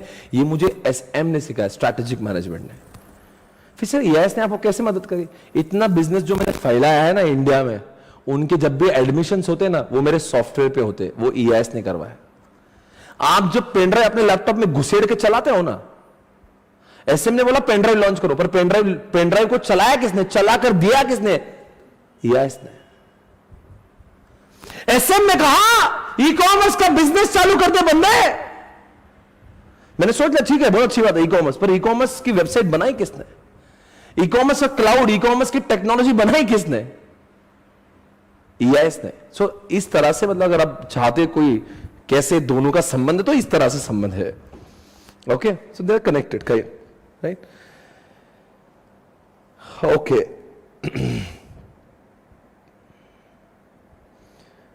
बहुत अच्छी बात है। सिलेबस आपके दिमाग में है, मैं बेशक आगे बढ़ना चाहूंगा। जब भी हम लोग कोई अब ये जैसे कि इस तरह की किताबें आपको दी जाती है, मैं आपको बुक दिखा देता हूं कि हम लोग कैसे बुक से पढ़ते हैं, क्या करते हैं। सारी बुक्स आपको कलरफुल दी जाती है, बहुत ही सुंदर अच्छी बुक होती है, देखने में आपको अच्छा लगेगा देखकर।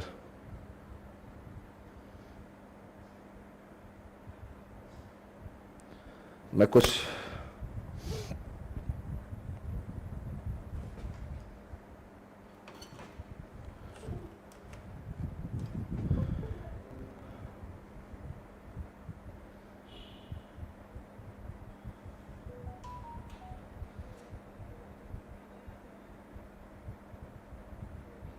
चलो ठीक है, यहां से देखते हैं लास्ट पैच डेटा कौन सा, ईआईएस रॉक्स।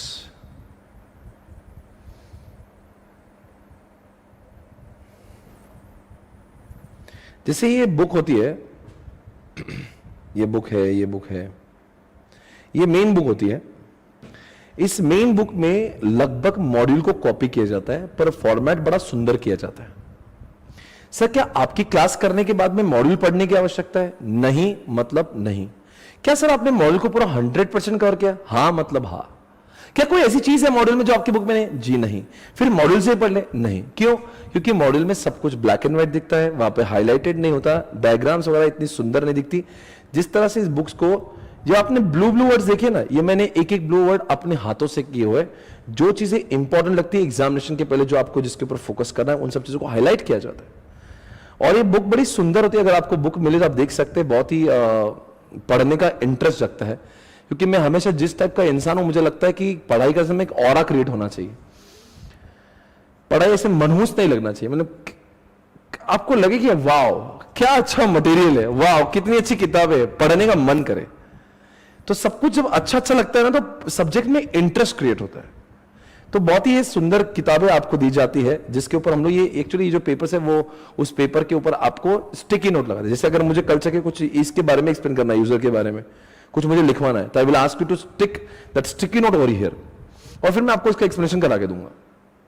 तो बहुत अच्छी आपकी बुक, बहुत सुंदर सुंदर लगना चाहिए, ऐसे आप उसको बड़ा डेकोरेटिव ढंग से बनाना, ताकि जब आप मेरे क्लास होने के बाद में एग्जामिनेशन तक जब बार बार पढ़ोगे तो आपको महसूस होना चाहिए कि वाह कितना मजा आ रहा पढ़ने के लिए। क्योंकि सारी चीजें जो हमने क्लास में करी वो सब यहां पे दिख रही है, लिखी हुई, ये एक बात है। तो इस तरह से बुक बड़ी सुंदर है, बहुत मजा आएगा। उसके बाद में दूसरी किताबें मैंने और बनाई। सर आपने और एक किताब क्यों बनाई जब आईसीए का कॉपी कर ले? बेटा क्या होता है ना, मेरी क्लास होने के बाद में, मेरी क्लास होने के बाद, अब जैसे आपको इस सब्जेक्ट को वापस से रिवाइज करना है, तो पूरा सिलेबस 300 पेज का है, कौन सा? ईआईएस का, और 150 पेज का किसका है? एसएम का। How many pages? Around 450. It is very difficult no to revise entire subject again reading the same page पूरा पढ़ना. देखो हम लोग सीए में अगर एक ही सब्जेक्ट होता ना मुमकिन होता. We are having 8 subjects. तो हर सब्जेक्ट में आप बोलोगे नहीं नहीं इतना ही टाइम देगा, ऐसा नहीं. तो मैंने उस चीज को समझा है कि आफ्टर माई क्लास गेट्स और आपके में से 100 पेज की किताब होना चाहिए. But it should have all those content which is very very important from the examination point of view. इसीलिए मैंने आपके लिए एक कॉन्सेप्ट बनाया जिसका नाम है रॉक्स. सर रॉक्स में क्या है?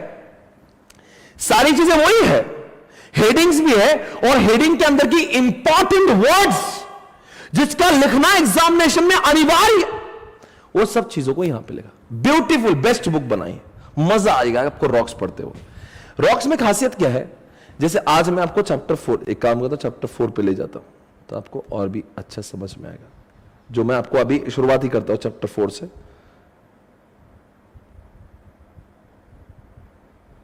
अब एक चैप्टर में आपको बताना चाहता हूं, वो तो मेन बुक हम लोग मेन बुक से पढ़ेंगे, पर क्या होता है रॉक्स के इस्तेमाल देखो.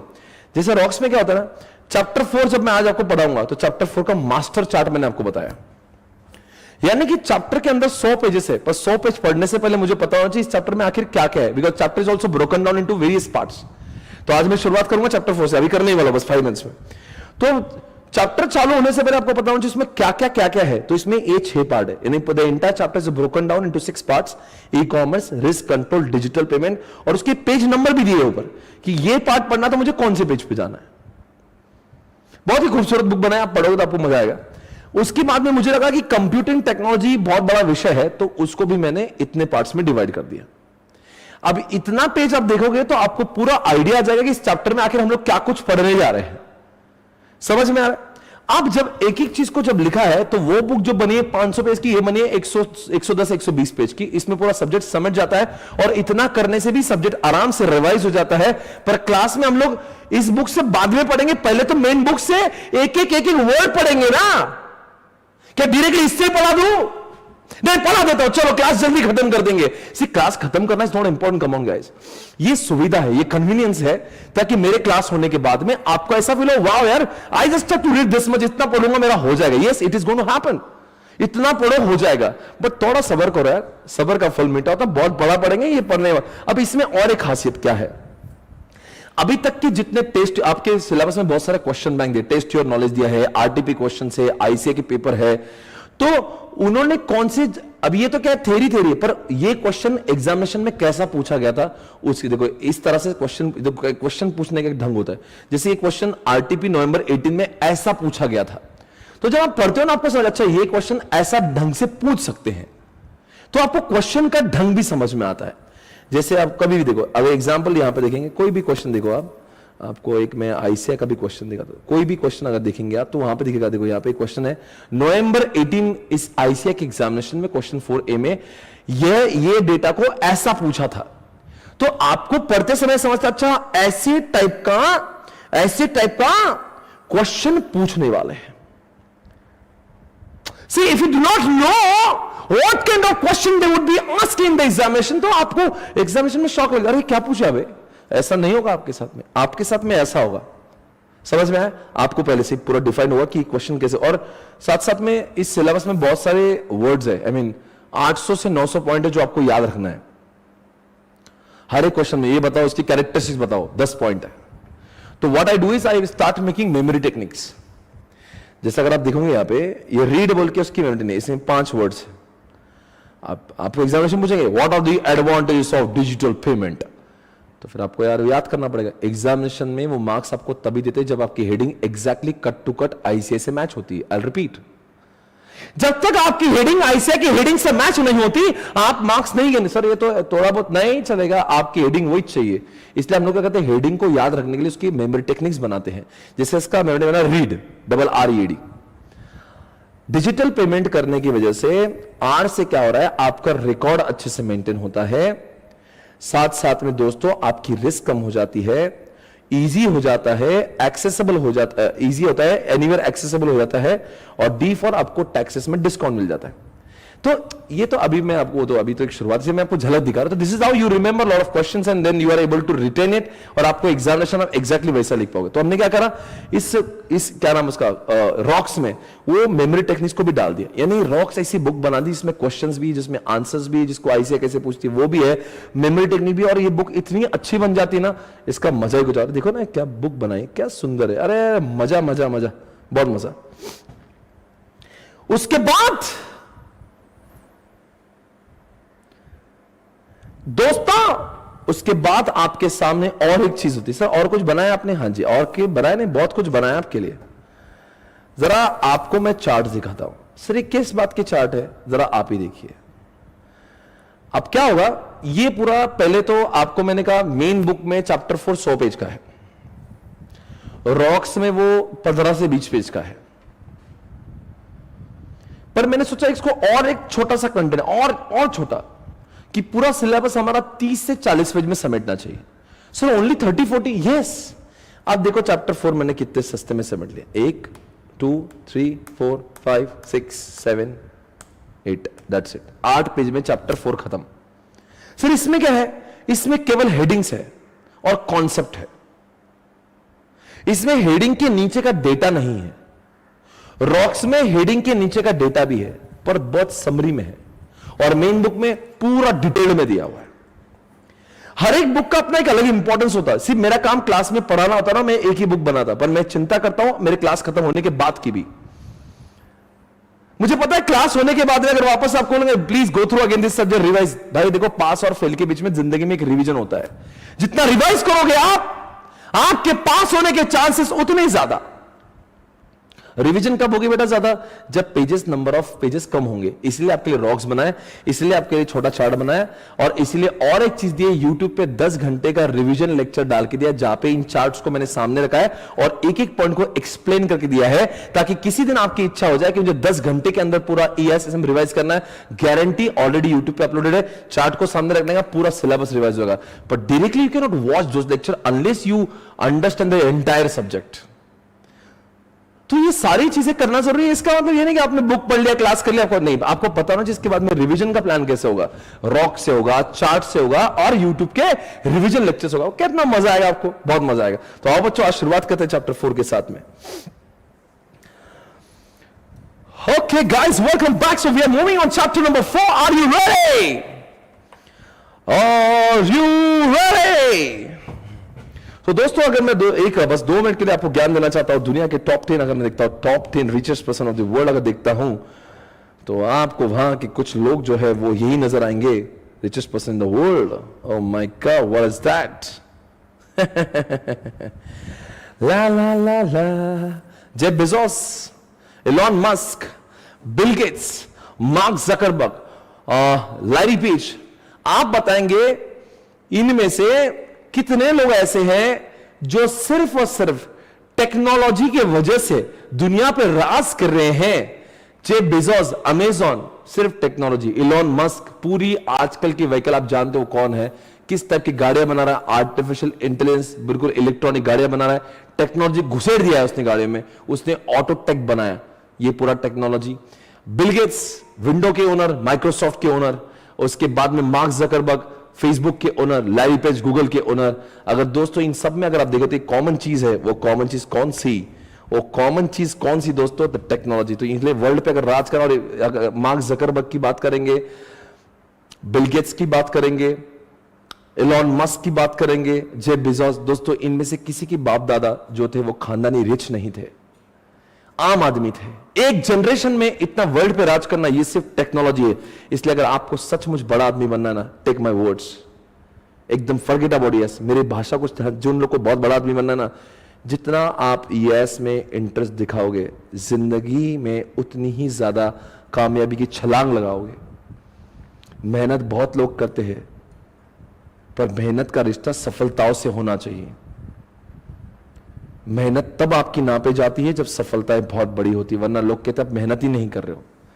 इसलिए दोस्तों, इस मेहनत के साथ में EIS को जोड़ना, समझना, जब भी आप इस सब्जेक्ट को पढ़ोगे आपने सोचना जो मेरा ड्रीम बिजनेस है, कैसे मैं इन टेक्नोलॉजी का इस्तेमाल उसे ड्रीम बिजनेस में करने वाला हूं। आपके विचार यह नहीं होना चाहिए कि 10 मार्क के लिए तो ये छोड़ दो ना ऑप्शन में। कम ऑन गाइस, आपकी नीतिमत्ता होना चाहिए कैसे मैं इस कॉन्सेप्ट को मेरे ड्रीम बिजनेस के साथ में जोड़ सकता हूं, कैसे मैं इस कॉन्सेप्ट का इस्तेमाल मेरे धंधे के साथ कर सकता हूं। जो धंधा मैंने सोचा है, जो मेरा धंधा, जो मैं सोचता, जिसकी ख्वाहिश मुझे है, कैसे मैं इसका इस्तेमाल अपने बिजनेस में कर पाऊंगा। ये आपकी सोच होना चाहिए दोस्तों। Come on, welcome back. So इसके बाद में इंडिया में भी ऐसे बहुत लोग हैं जो सिर्फ और सिर्फ टेक्नोलॉजी की मदद, अगर आप देखते होंगे ओयो रूम्स का ओनर, ओयो रूम्स के ओनर क्या नाम तो सुना होगा, रितेश अग्रवाल, उम्र केवल 27 साल, और दोस्तों जिनकी नेटवर्थ है $1 बिलियन। ये अकेला आदमी 8,000 करोड़ का ओनर है। भाई साहब, मैं 8,000 रुपए की बात नहीं कर रहा हूं, उम्र 27 साल है, आपसे केवल 7 साल बड़े हैं। टेक्नोलॉजी का इस्तेमाल किया, भारत के सारे होटल्स को इंटीग्रेट करके ओयो रूम्स नाम का कॉन्सेप्ट लॉन्च किया, और दोस्तों बातों ही बातों में इंसान ईआईएस सब्जेक्ट की बदौलत कहां से कहां निकल गया। ये सब समझना है। ये हम कहते हैं ना, ईआईएस एक मंदिर है, ईआईएस एक मंदिर है, तो ऐसे मंदिर के ये भगवान है। इलॉन मस्क, जेफ बेजोस, ये सब भगवान है। ये इन्होंने मोक्ष की प्राप्ति की है ईआईएस का सब्जेक्ट पढ़ के। आपको यहां पहुंचना है, आपको क्या बनना है, ये आपको बनना है, रितेश अग्रवाल आपको बनना है, आपको जेफ बेजोस बनना है। और वो आपको देखो, मंदिर में जाओगे तो ही भगवान दिखेगा ना, तो ईआईएस एक मंदिर है, तो ऐसे भगवान के दर्शन होंगे और आप आगे जाओगे। अंडरस्टैंड करो मैं क्या बोल रहा हूं, बहुत गहराई मेरी बातों में। आई डोंट नो आप कितना सीरियस इसको ले रहे हो। मैं आपको ले जाऊंगा ओला के ओनर, ध्यान से देखिए, अंकित भाटी की बात करेंगे। ये अंकित भाटी उम्र से कितना छोटा सा बच्चा है, ये जरा आपके साथ में देखेंगे। I think it is Bhavish Aggarwal ना, अंकित भाटी क्या नाम है, अच्छा दो है। ये आपके सामने है, को फाउंडर है अंकित, यहां पे लिखा है Ola cabs Wikipedia, Bhavish Agarwal is the owner, और इन्होंने इसको लॉन्च किया था। और वैल्यूएशन आप देख सकते हो, रेवेन्यू कितना है। और मैं इसके वैल्यूएशन की अगर बात करूंगा तो इसका वैल्यूएशन बहुत ज्यादा है दोस्तों। मैं आपको सिर्फ ओला का वैल्यूएशन दिखाता हूं, ओला कंपनी का ओला वैल्यूएशन, यानी इस कंपनी का 2021 में वैल्यूएशन कितना है दोस्तों। इसका वैल्यूएशन इज अबाउट $3 बिलियन, यानी कि 22,000 करोड़ की एक कंपनी साबित हुई है। अंडरस्टैंड करो दोस्तों, ये लोग कुछ नहीं थे, बहुत कुछ बन गए सिर्फ ईआईएस की बदौलत। आपके दिल में इन लोगों की जगह बनाई है, आपको ईआईएस से मोहब्बत हो जाएगी। ये बनना है हमें, ये बनने के लिए इसका ज्ञान हासिल करना जरूरी है। उसके बाद में मैं आपको ले जाना चाहूंगा एक खास व्यक्ति के पास। दोस्तों अगर हम लोग बात करते हैं यहां पे वैल्यूएशन की, आप तो फ्लिपकार्ट के बारे में जानते थे, कंपनी का वैल्यूएशन होता 1 लाख करोड़। एक जमाने में कंपनी के वो अमेजॉन कंपनी में काम किया करते थे, उन्होंने इंडिया में आके फ्लिपकार्ट चालू किया, टेक्नोलॉजी का इस्तेमाल किया। दोस्तों इन्होंने कंपनी का वैल्यूएशन जब उन्होंने बेचा था वॉलमार्ट को, इट वाज 1 लाख करोड़। क्या वैल्यूएशन है। जोमैटो क्या वैल्यूएशन है, ऑनलाइन है भाई पूरा जोमैटो। चलो एक काम करो, जोमैटो का वैल्यूएशन देखते हैं।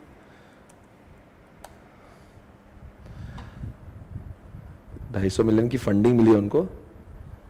फूड देखो 5.4, valuing the online food $5.4 billion. Can you imagine, 1 billion यानी कि 7,500 करोड़, यानी कि अराउंड 35,000 करोड़ की वैल्यूएशन है। दोस्तों आम जिंदगी में कोई सीए फर्म इतना पैसे नहीं कमा सकती है। एक चार्टर्ड अकाउंटेंट कितना भी साल में कर लेता ना दोस्तों, आपके आसपास में पूछ लीजिएगा, जॉब करता है तो उसकी रेंज होती है 5 लाख से लेके 10, 20, 30 लाख उसको पर ईयर मिलता है। बहुत पार्टनर लेवल पे जाता है तो 1 करोड़ 1.5 करोड़ सैलरी हो जाती है। यही सीए के जॉब करने वालों का तरीका है। उसके बाद में जो लोग फर्म डालते भी है तो again range 2 crore 3 crore max 5 crore. ये नंबर्स अगर आपको चाहिए, अगर आपको लगता है सच में कुछ अंडशंड ऐसा कुछ करना है ना, तो आपको ईआईएस से मोहब्बत करना जरूरी है। बाकी सब्जेक्ट सब एक तरफ, ईआईएस एसएम एक तरफ। ओके गाइस, आगे बढ़ेंगे। उसके बाद में दोस्तों आपके सामने अब चाहे तो बहुत सारे एग्जांपल्स कह दूं मैं आपको, पेटीएम बताने वाला था, ऑल दैट, इतनी सब जरूरत नहीं है आपको। मेरी बातों को सिर्फ महसूस करने की कोशिश करो, मैं क्या तरफ से पढ़ा रहा हूं आपको। अगर मैं सब्जेक्ट को पढ़ाता ना बच्चों, तो मैं कब से चैप्टर 4 चालू कर दिया होता। पर मुझे चैप्टर पढ़ाना इससे ज्यादा ये लग रहा है कि मैं आपको इसके लिए जागरूक करूं। आप सिर्फ सीए में नहीं, जिंदगी में कामयाब बने।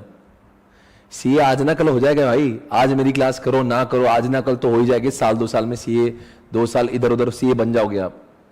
पर बनने के बाद क्या, दैट इज वेरी इंपॉर्टेंट। बनने के बाद में कामयाबी कैसे मिलेगी, कैसे हम लोग ऐसे बड़े बन पाएंगे। हर समय आने वाले जितना भी समय EISSM के लेक्चर में हर समय आपको यही सोचना है कि मुझे कैसे ऐसे इंसानों तक पहुंचना है, कैसे बनना है। आपके दिमाग में ऐसे ख्वाहिश होना चाहिए। सीए बन जाएंगे भाई, क्या लगता है 1-2 साल इधर उधर ठोकर खा के इंसान बन ही जाता है। पर कितने सीए सक्सेसफुल होते हैं वो इंपॉर्टेंट है ना।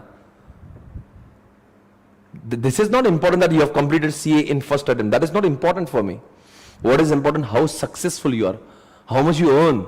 That is important.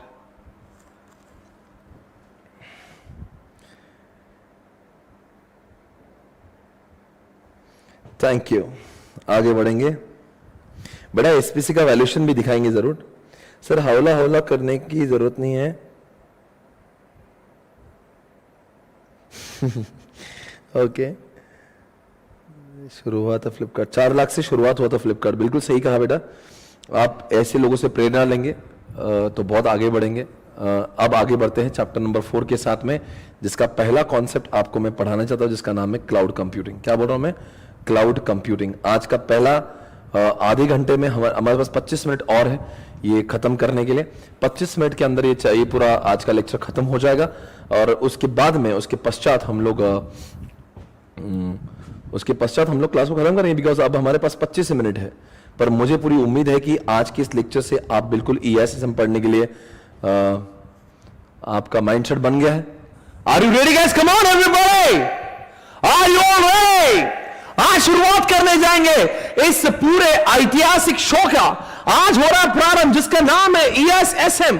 दोस्तों आज से शुरुआत करेंगे, आने वाले कुछ दिनों तक नॉन स्टॉप लगातार पढ़ते रहेंगे, नॉलेज को गेन करते रहेंगे और जिंदगी में कुछ पाने की चाहत बनाते रहेंगे। चैप्टर 4 की शुरुआत करते हैं आपके साथ में। सबसे पहला कॉन्सेप्ट में पढ़ाने जा रहा हूं कंप्यूटिंग टेक्नोलॉजी।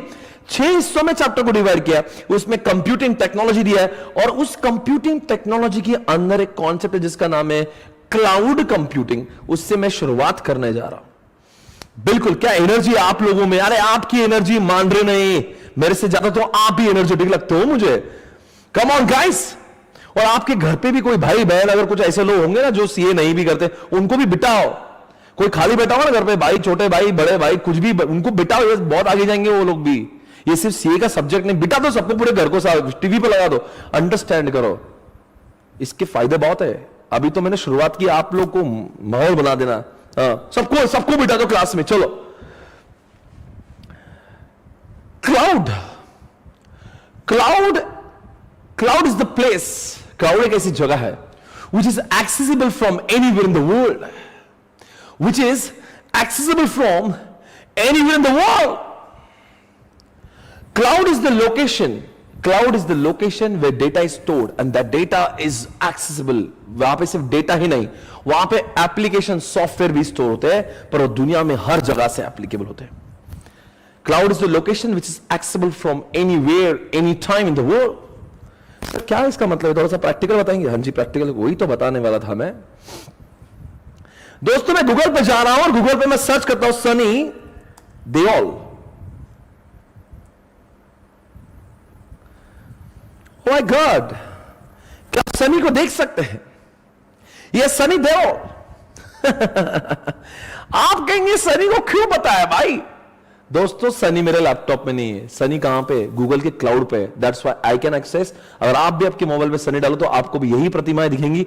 दोस्तों इसका मतलब क्या? डेटा आपके लैपटॉप में है ना, डेटा मेरे लैपटॉप में है। डेटा है कहां? डेटा क्लाउड में, इसलिए दुनिया में कहीं से भी दिख रहा है।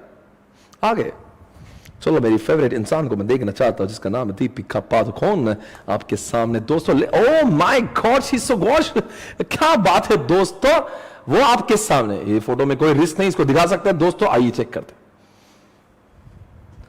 भाई और भाई ना, आपके सामने आ गई है वो। दोस्तों दीपिका आपको भी दिख रही है ना? मेरे लैपटॉप में है ना आपके लैपटॉप में है, वो तो गूगल के क्लाउड पर है। अच्छा, तो अगर गूगल ने इस इमेज को क्लाउड पर नहीं होता रखा तो हमें ये नहीं दिखता। सर एक बताओ तो इनका क्लाउड दिखता कैसे, कहां पे रखते हैं? एक काम करते हैं, मैं आपको YouTube पे ले जाता हूं। अरे यार ओके, ये चलते क्या गाने इसमें?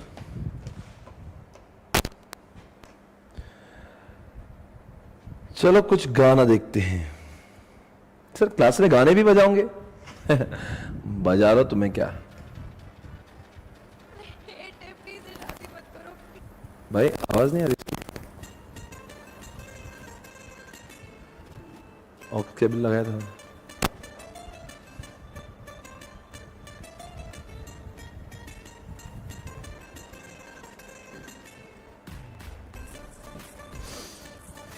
आवाज ही बंद है। लगाया नहीं क्या? बुला उसको जल्दी। ना ना ना, अरे भाई क्या हो गया इसका?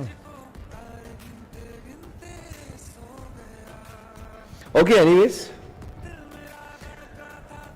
कोई बात नहीं, इस आवाज को आप महसूस करेगा। ये जो भी है आप देख सकते हैं, इसको महसूस करेगा। ये डेटा कहां पे है? ये YouTube पर डेटा है।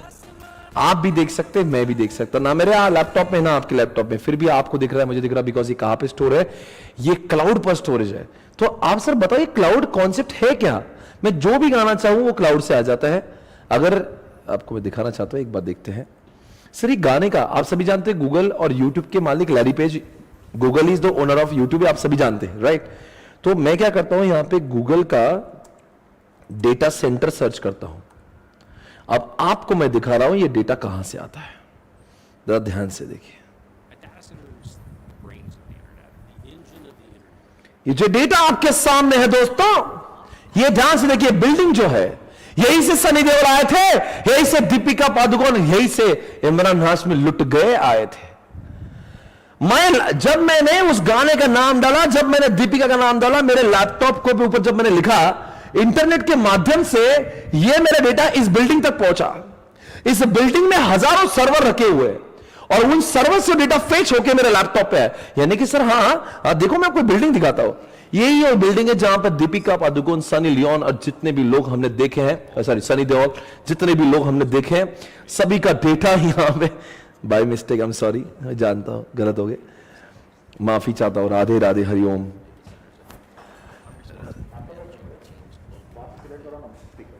हाँ कौन सा?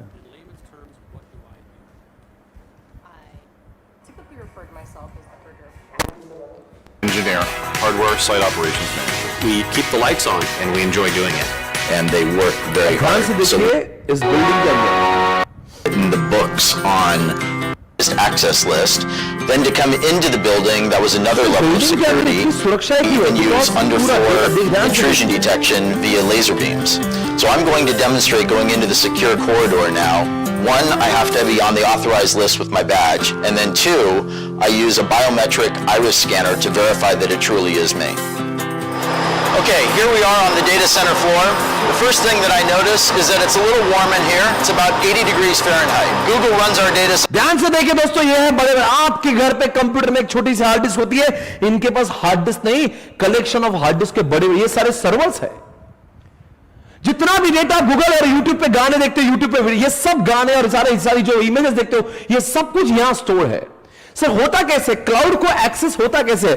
हमारे लैपटॉप के ऊपर इंटरनेट है, हम जो भी गूगल के ऐप पे लिखते हैं वो इंटरनेट से इस बिल्डिंग तक जाके पहुंचता है, जो यूएसए में है। और वैसे उनके बहुत सारे जगह पे डेटा सेंटर, पूरे वर्ल्ड में बहुत जगह पे उनके ऐसे डेटा सेंटर्स है। उस बिल्डिंग में जाता है और वहां से वो डेटा फेच होके इंटरनेट के माध्यम से हमारे पास आता है। तो ये जो जगह है ना, वो क्लाउड है। अगर आपको लग रहा है क्लाउड कहीं आसमान में है, कभी आपने कोई आसमान में सर्वर लटकते हुए देखे? नहीं ना, क्लाउड सिर्फ नाम के लिए है, पर वो रहते जमीन पर ही है। ये सारे सर्वर को क्लाउड, इसी सर उसका नाम क्लाउड की है, तो जमीन पर रखे हुए सर्वर है, उसको सर्वर बोल दो। नहीं, दुनिया की ऐसी कोई जमीन नहीं, दुनिया की ऐसी कोई जमीन नहीं जहां से आसमान ना दिखता हो। यानी कि क्लाउड इज व्हाट, क्लाउड दुनिया में कहीं से भी दिखता। Are you able to understand why the name is given cloud? Cloud तो दुनिया में कहीं से भी दिखता ना, कहीं भी जमीन पे खड़ा था क्लाउड दिखने वाला। इसका मतलब इसका नाम क्यों क्लाउड दिया? क्लाउड दुनिया में, क्लाउड में रखे ये सारे कंप्यूटर्स दुनिया में कहीं से भी दिख सकता। मैं आज पूना से एक्सेस करना चाहता हूं, लुट गए। अब चलो लुट गए, अब देख लेते हैं फाइनली। अब तो मैं आपको लुट गए सुना के रहूंगा। Come on guys, check it out. अब समझने का समय आ गया। अब इस गाने को महसूस नहीं देखेंगे। हमने तुमको देखा।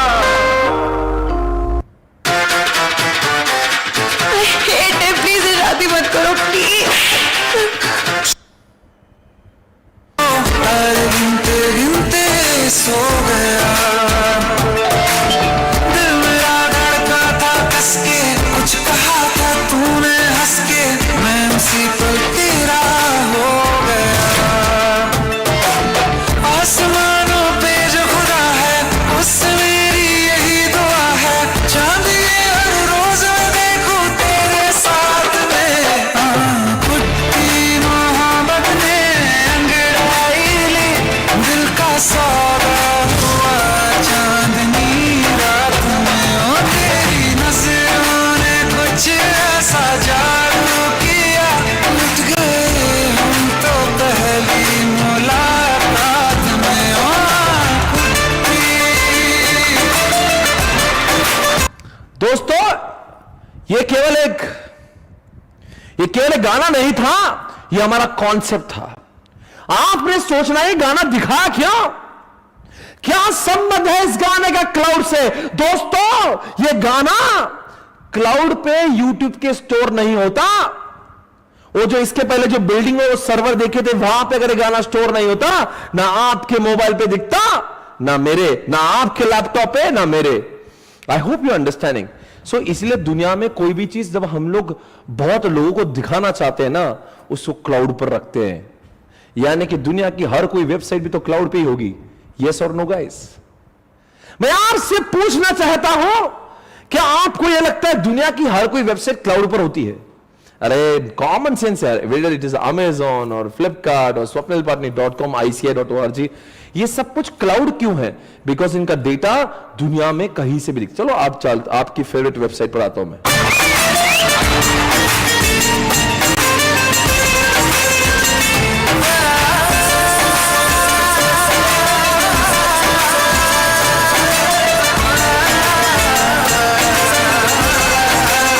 दोस्तों चलो एक काम करते हैं, आईसीआई की इस वेबसाइट पर जाके हम लोग स्टूडेंट्स का नॉलेज पोर्टल सर्च करते हैं और उसमें से इंटरमीडिएट की बुक्स निकालते हैं। उसमें से भी हम लोग EISM की बुक निकालते हैं और एक काम करते हैं, ये गए हम लोग यहां पे स्टडी मटेरियल में और हम जाते हैं स्टडी मटेरियल के अंदर। सर ये क्यों दिखा रहे हो? आप ही मुझे बता दो मैं क्यों दिखा रहा हूं। क्या आपको दिखता है? क्या मुझे दिखता है? सबको दिखता है। इसका मतलब ये जो डेटा है ना, जो आईसीआई ने ये क्लाउड पर रखा हुआ है। आईसीआई क्या करता है, कुछ लोग जैसे मेरे जैसे लोग, आईसीआई जैसे लोग, जिनके पास में बहुत डेटा नहीं रखना होता, थोड़ा थोड़ा सा डेटा होता है, जो अपने प्राइवेट क्लाउड खुद नहीं बना सकते, वो अमेजॉन के क्लाउड को या फिर कोई भी बहुत सारे क्लाउड कंपनीज है वर्ल्ड में, उनकी क्लाउड को भाड़े पर लेता है। जैसे मैंने AWS का क्लाउड भाड़े पर लिया है, उसको मैं किराया देता हूं, वो उनके बड़े बड़े सर्वर में मेरी छोटी सी वेबसाइट रखने की जगह देते हैं। अमेजॉन का मेन जो इनकम है वो अमेजॉन के वेबसाइट से नहीं है जहां से आप कपड़े और सब कुछ खरीदते हो। अमेजॉन का मेन इनकम तो AWS से आता है। कहां से आता है? AWS से आता है। देखो ये मैं खोल पा रहा हूं, ये डेटा कहां से है? क्लाउड से आया। अगर आईसीआई ने अपने बिल्डिंग के एक कंप्यूटर पे, जो एक छोटा सा कंप्यूटर वहां पे डेटा रख देता और क्लाउड पे नहीं रखा होता ना ये डेटा, तो हमें और आपको दिखता ही नहीं। वापस से करो। चलो एक काम करते हैं, सर ये भी क्लाउड है वो भी क्लाउड है, क्लाउड क्या नहीं? चलो एग्जांपल मैं देता हूं। एग्जांपल इधर आओ मेरे पास आओ। चलो ये swapnilpatni.com है, ये swapnilpatni.com है, ये आपको दिख रहा है। अगर ये वेबसाइट अगर मैंने मेरे ऑफिस के सर्वर में रख दी होती ना, मेरे ऑफिस में एक लैन सर्वर है, मेरा कंप्यूटर एक थोड़ा सा सर्वर, हार्ड डिस्क बड़ी उसकी 1 टेराबाइट की है, उसमें अगर इसको रख दिया होता ना, ये ना आपको दिखता ना मुझे दिखता, बिकॉज मेरे ऑफिस पे रखा हुआ कंप्यूटर क्लाउड नहीं है। हमने अपने ही लैपटॉप में, जैसे मेरे लैपटॉप में कुछ डेटा है मैंने D ड्राइव में रखा ना, वो आपको क्या दुनिया में किसी को भी नहीं दिख सकता, इसलिए वो क्लाउड नहीं है। पर जो डेटा मैं किसी को दिखाने जा रहा हूं, जो भी डेटा मैं किसी को दिखाने जाता हूं, और जिसको मैं, आपने कभी सुना होगा there is a concept called Google drive.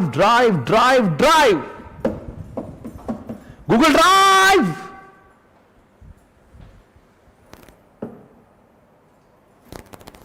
Sir ये क्या है Google drive? Google drive is a location where data is uploaded, जहां पे डेटा अपलोड किया जाता है and which is accessible from any in the world. अब जैसे ये मैंने फास्ट ट्रैक क्लास के बारे में कुछ लिखा है, ये मेरे लैपटॉप में से मैंने गूगल ड्राइव पे डाल दिया. गूगल ड्राइव आपने कभी ड्रॉप बॉक्स सुना होगा, क्या हम लोग इसको क्लाउड कह सकते हैं? हाँ, क्योंकि जो डेटा हम लोग यहाँ पे अपलोड, फॉर एग्जाम्पल मैं क्या करता हूँ, बहुत बार अपने ऑफिस का बहुत सारा डेटा ड्राइव पे डालता हूँ. मैंने अपने खुद के लाइसेंस, अपने घर के जितने भी इंपॉर्टेंट कागजात है, जो पैन कार्ड है, आधार कार्ड है, सब कुछ मैंने गूगल ड्राइव पे डाल के रखा है. बताओ क्यों? अगर मान लीजिएगा मैं इंडिया से बाहर घूमने गया और मेरा पासपोर्ट खो गया, मेरे पास कुछ डॉक्यूमेंट ही नहीं, कैसे मैं हासिल करूंगा सबको? मैं कुछ नहीं करता, वहां पे जाके अपना जीमेल से, अपने गूगल से मैं गूगल ड्राइव खोलता हूं और वहां पे सारे डॉक्यूमेंट मुझे मिल जाते हैं. इसका मतलब Google drive is the location which is accessible from India, जिसका डेटा दुनिया में कहीं से भी एक्सेसिबल होता है. इसका मतलब Google drive is also cloud, drop box is also cloud, YouTube is also cloud, Google is also cloud. So cloud क्या नहीं है? आपने अपने लैपटॉप पे जो डेटा भर के रखा है ना, वो क्लाउड नहीं है, बिकॉज दुनिया में कहीं से दिखता नहीं है. मेरे ऑफिस के सर्वर पर जो निजी सर्वर है, वहां पे जो डेटा रखता, दुनिया में किसको नहीं दिखता. अगर मेरे ऑफिस पे कुछ डेटा रखा है तो मुझे वो ऑफिस जाके ही एक्सेस करना पड़ता है, पर जो गूगल ड्राइव पे जो रखा है ना, मुझे दुनिया में कहीं से भी दिख सकता है. इसलिए जो डेटा मुझे बार बार कहीं से भी लगता है ना, मैं उसको गूगल ड्राइव पे रख देता हूं, ताकि मैं इंडिया में क्या, वर्ल्ड में कहीं भी जाए वो डेटा मुझे मिल जाता है. Hey guys, come on. I hope you understanding this. Yeah? It's called the cloud. चलो आज इंस्टाग्राम देखते हैं. सर क्लास में इंस्टाग्राम क्यों दिखा रहे? देखो देखो, इंस्टाग्राम, ये है इंस्टाग्राम, ये है मेरा स्वप्निल अंडरस्कोर पाटनी, ये है मेरा यूजर आईडी और इसका पासवर्ड है ये.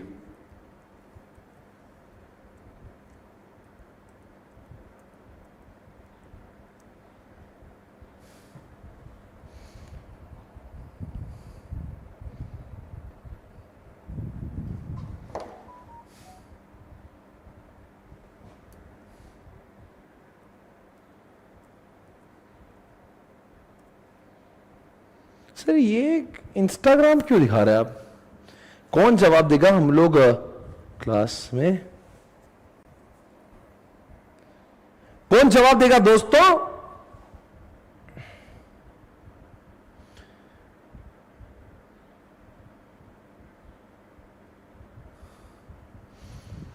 दोस्तों ये है आपके सामने, ये है इंस्टाग्राम,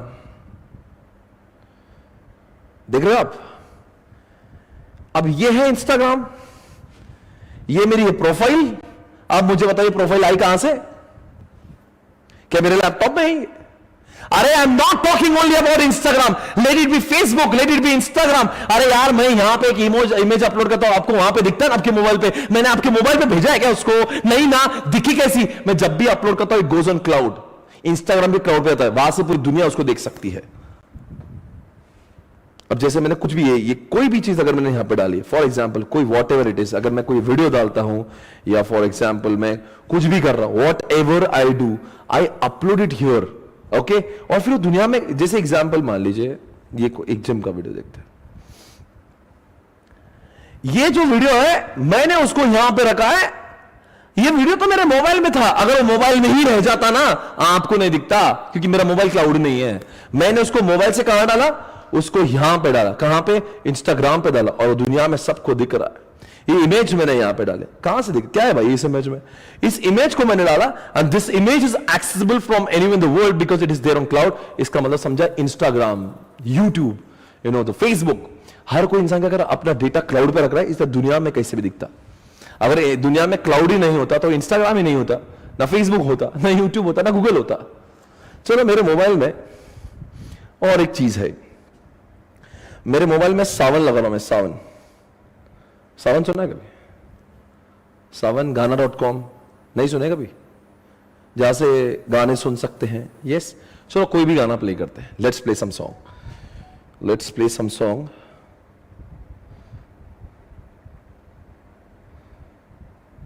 मैं इसको बोल रहा हूं कि गाना चलाओ जरा जरा.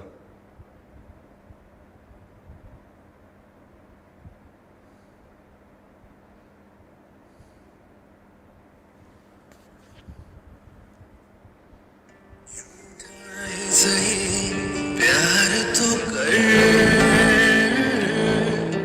मैं भुला नहीं हंसी मुलाकातें, क्या है भाई ये? चैन करके मुझको मुझसे यूं ना फिर नजर, सर्दी की रातों में क्या है ये? से तो सावन और गाना.com वो कैसे क्लाउड हो गया? बच्चों, पहले जमाने में गाने सुनने के लिए हमें गाने डाउनलोड करके अपने मोबाइल में मेमोरी में फीड करना पड़ता, तब जाके गाने सुनाई देते। आजकल तो कुछ जरूरत ही नहीं, सावन गाना को लगा लो, डाउनलोड कर लो, आप इंटरनेट में रहते हो, वो सारे गाने उनके क्लाउड पर है, आप कभी भी क्लिक करो गाने चालू हो जाते हैं। गाने आपके मोबाइल में नहीं है, आए गए हैं इंटरनेट से, यानी कि दोस्तों गाना.com, गूगल ड्राइव, ये सावन एप्लीकेशन, ये सबका डेटा क्लाउड पर है। हमारे लैपटॉप और मोबाइल में इंटरनेट चाहिए और वहां से वो एक्सेस हो जाते हैं, एंड इसी को कहते हैं क्लाउड कंप्यूटिंग। अब मुझे बताओ, क्लाउड कंप्यूटिंग इतना हम लोग क्यों पढ़ रहे हैं? बिकॉज दुनिया में आजकल ऐसी कोई जगह नहीं है जहां पे क्लाउड का इस्तेमाल नहीं होता। मेरी वेबसाइट है, कहां पे स्टोर है? क्लाउड पर है, इसलिए अमेजॉन की वेबसाइट कहां पे है? अगर दुनिया में क्लाउड ही नहीं होता तो अमेजॉन की वेबसाइट आपको दिखती नहीं इंडिया में, आप कुछ बाय नहीं कर पाते। और आपको मैंने ये भी बता दिया कि क्लाउड जमीन पर होता है, क्लाउड आसमान पर नहीं, वो बड़ी बड़ी बिल्डिंग्स होती हैं। अगर आपको और भी देखना है तो मैं आपको क्या करता हूं, मैं वो क्या करता हूं, और एक दिखाता हूं। क्या दिखाता हूं? चलो, अगर आपको देखना है फेसबुक का क्लाउड, अगर देखना है, in case you are interested to watch Facebook cloud, Facebook data center कहते हैं उसको, एक्चुअली डेटा सेंटर। ध्यान से देखिए, तो अभी जो फेसबुक है ना, ये इंस्टाग्राम के ओनर फेसबुक ही है। तो अभी ये जो अपन ने जो अभी मेरे जो देखे सब डेटा हमने जो देखा, वो कहां से आया? वो यहां से आया है। देखिए फेसबुक का डेटा सेंटर है, यहां पे फेसबुक है। Coming up on How Do They Do It? The $100 billion वही बोल रहा है, ये website. फोटो वो तो कहां How से does आते हैं? How to Facebook do store it? the profiles of more ये than सब कुछ कहां से आता है भाई? $1.7 कहां and से आता boasts है? over 1 billion users, but handling the profiles, photos, and जगह पे ले जाओ। देखो, When you've got more users than there are करते ना, वो यहाँ पे आता है। देखो उनका क्लाउड दिखा रहा है। biggest problems is storage. The storage in your laptop could fit in your hand. आप Here, यहाँ से कुछ भी सर्च कर रहे हो, वो कहां जा रहा है? वो उस बिल्डिंग पे जाता है। जैसे अभी मैंने वो इमेज लाई, मेरी फोटो की इमेज, वो मेरे लैपटॉप में नहीं थी, मेरे मोबाइल पे, वो वहां पे थी, वहां से आई। सर कैसे वो internet? they need something bigger. In Prineville, Oregon, the landscape is dominated by a monster data अभी जो मेरा फोटो है वो यहां से आया। center of 300,000 square feet. देखा ये पूरा It's building like है। having a देखो, ये memory servers chip है। the size of देखो यहाँ पे मेरा डेटा लगा, ये स्वप्निल पाटनी की प्रोफाइल यहाँ पे है। I'm just joking, इसमें से किसी भी जगह पे होगी। football fields, and it cost hundreds of millions of dollars to build. This is where your information is stored in Understood, cutting-edge guys. servers and Everybody? massive memory banks. चलो, बहुत ही अच्छी बात है। तो आप जरूर लिखेगा, क्लाउड के ऊपर कुछ लिखते हैं हम लोग। Everybody please write down. Give the heading. Chapter 4. Chapter 4. Come on guys, hurry up.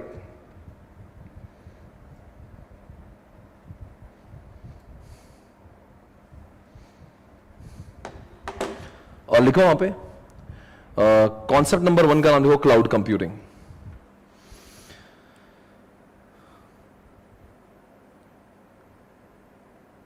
Through cloud computing आपको सभी को लिखना है।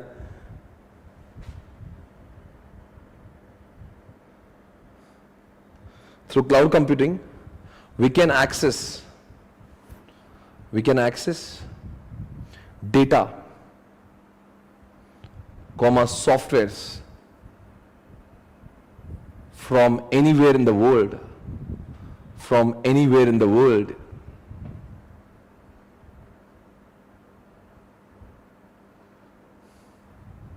Example.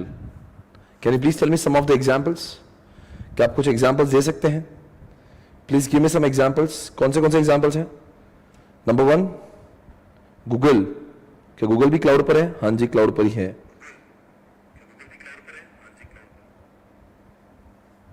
दूसरी बात, Instagram भी क्लाउड पर ही है। Amazon की वेबसाइट क्लाउड पर है। Google ड्राइव क्लाउड पर है। ड्रॉपबॉक्स गूगल ड्राइव का कंप्यूटर है, वो भी क्लाउड पर ही है। गाना.com, सावन, क्लाउड पर नहीं तो हमें दिखता है कैसे?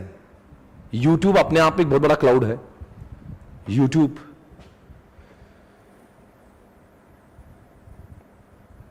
एसपीसी की पूरी वेबसाइट क्लाउड पर ही है, राइट गाइस? और मैं आपको बता दूं एक बात, जो क्लास चलने वाली है ना अभी, और अभी जो चल रही है, आप कैसे देख पा रहे हो? अरे कैसे देख पा रहे हो आप, ये तो बताओ। मैंने आपको भेजा, एसएमएस भेजा आपके मोबाइल में, my what ever I am teaching right now. मैं आपको ये इंटरनेट दिखाता हूं, मेरे यहां पे देखो इंटरनेट लगे हुए हैं।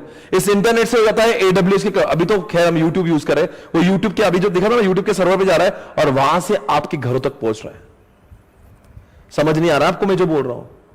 अभी फिलहाल हम लोग क्लाउड यूज कर रहे हैं। क्लाउड, आपके और मेरे बीच में डायरेक्ट कनेक्शन नहीं, मैं जाता हूं सर्वर पे और सर्वर से आपके घर पे जा रहा है। सर वो जो एसपीसी प्लेयर में तो वो कैसे होगा? वहां पे हमने अमेजॉन वेब सर्विसेज, देखो यहां पे AWS में लिख रहा हूं, लास्ट पॉइंट आज के लिए AWS, देखो AWS का हमने सर्वर भाड़े पर लिया है और इस सर्वर के भाड़े पे लेने की वजह से ये data is uploaded on AWS। यहां पे हुआ, यहां पे पैसे देते हम लोग। ये वर्ल्ड का सबसे बड़ा क्लाउड कंप्यूटिंग का बिजनेस है। जेफ बेजोस को सबसे बड़ी इनकम यहां से आती है। यहां का डेटा हमने लाखों रुपए देके उससे साल के लाखों रुपए देते हैं। हमारा डेटा जो है ना, मैं आपको बताता हूं, मेरा हर महीने का कम से कम 3 लाख रुपए का लाइव स्ट्रीमिंग का बिल आता है।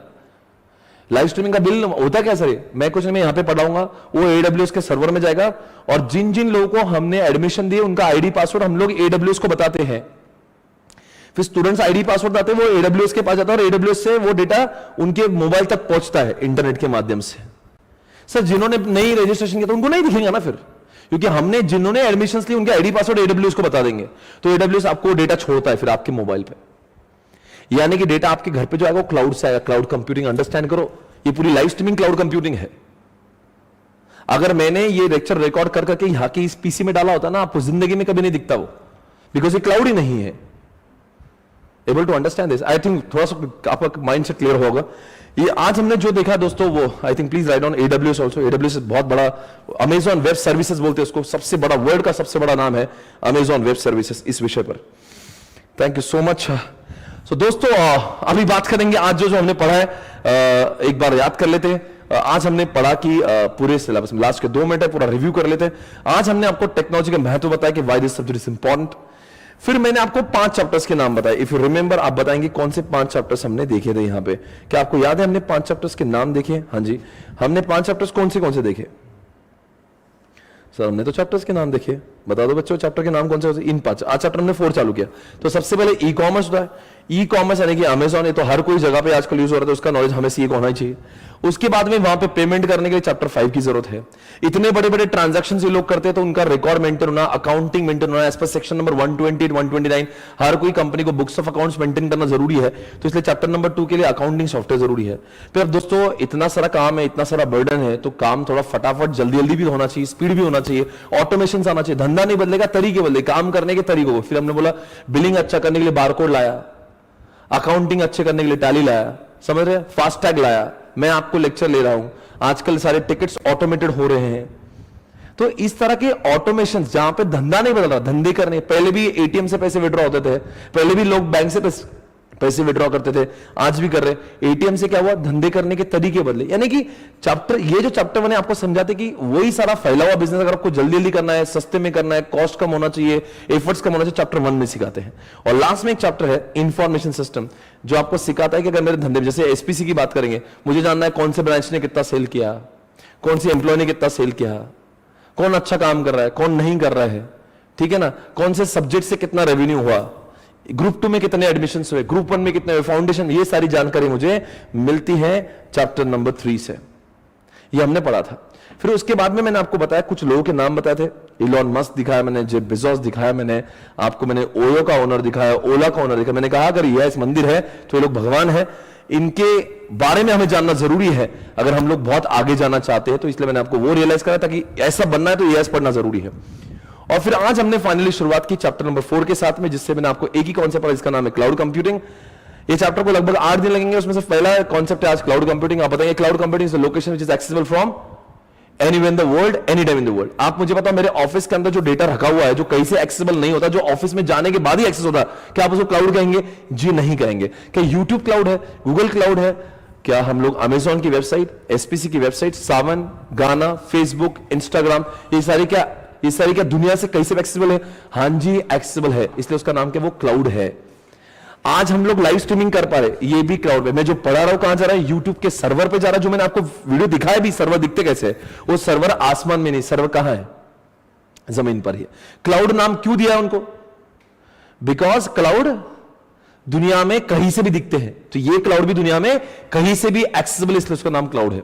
डिटेल में चर्चा हम लोग कल वापस करेंगे दोस्तों। शुक्रिया, thank you so much. I will see you tomorrow, take care guys, bye bye. कल फिर से मुलाकात होगी 9:30 बजे पर। आज शाम को मिलेंगे 4:30 से 6:30 एफएम को में रॉक करेंगे, बहुत मजे करेंगे दोस्तों। 4:30 से 6:30 आग लगा देंगे। जिस शिद्दत से हमने पढ़ा है वो तो प्रैक्टिकल, तो थ्योरी सब्जेक्ट होकर हमने उसको इतना माहौल बनाया, वो तो वैसे भी प्रैक्टिकल, इसमें आग लगा देंगे दोस्तों। बहुत इंटरेस्टिंग, बहुत प्रैक्टिकल तरीके से पढ़ेंगे, don't worry. I see you at 4:30 guys, thank you so much. अभी हर्षद का लेक्चर लेंगे, हर्षद का लेक्चर बस अभी चालू होगा within 2 minutes, so stay tune guys. आप पढ़ेंगे, इसके बाद हर्षद सर का audit. Thank you, bye bye guys, take care.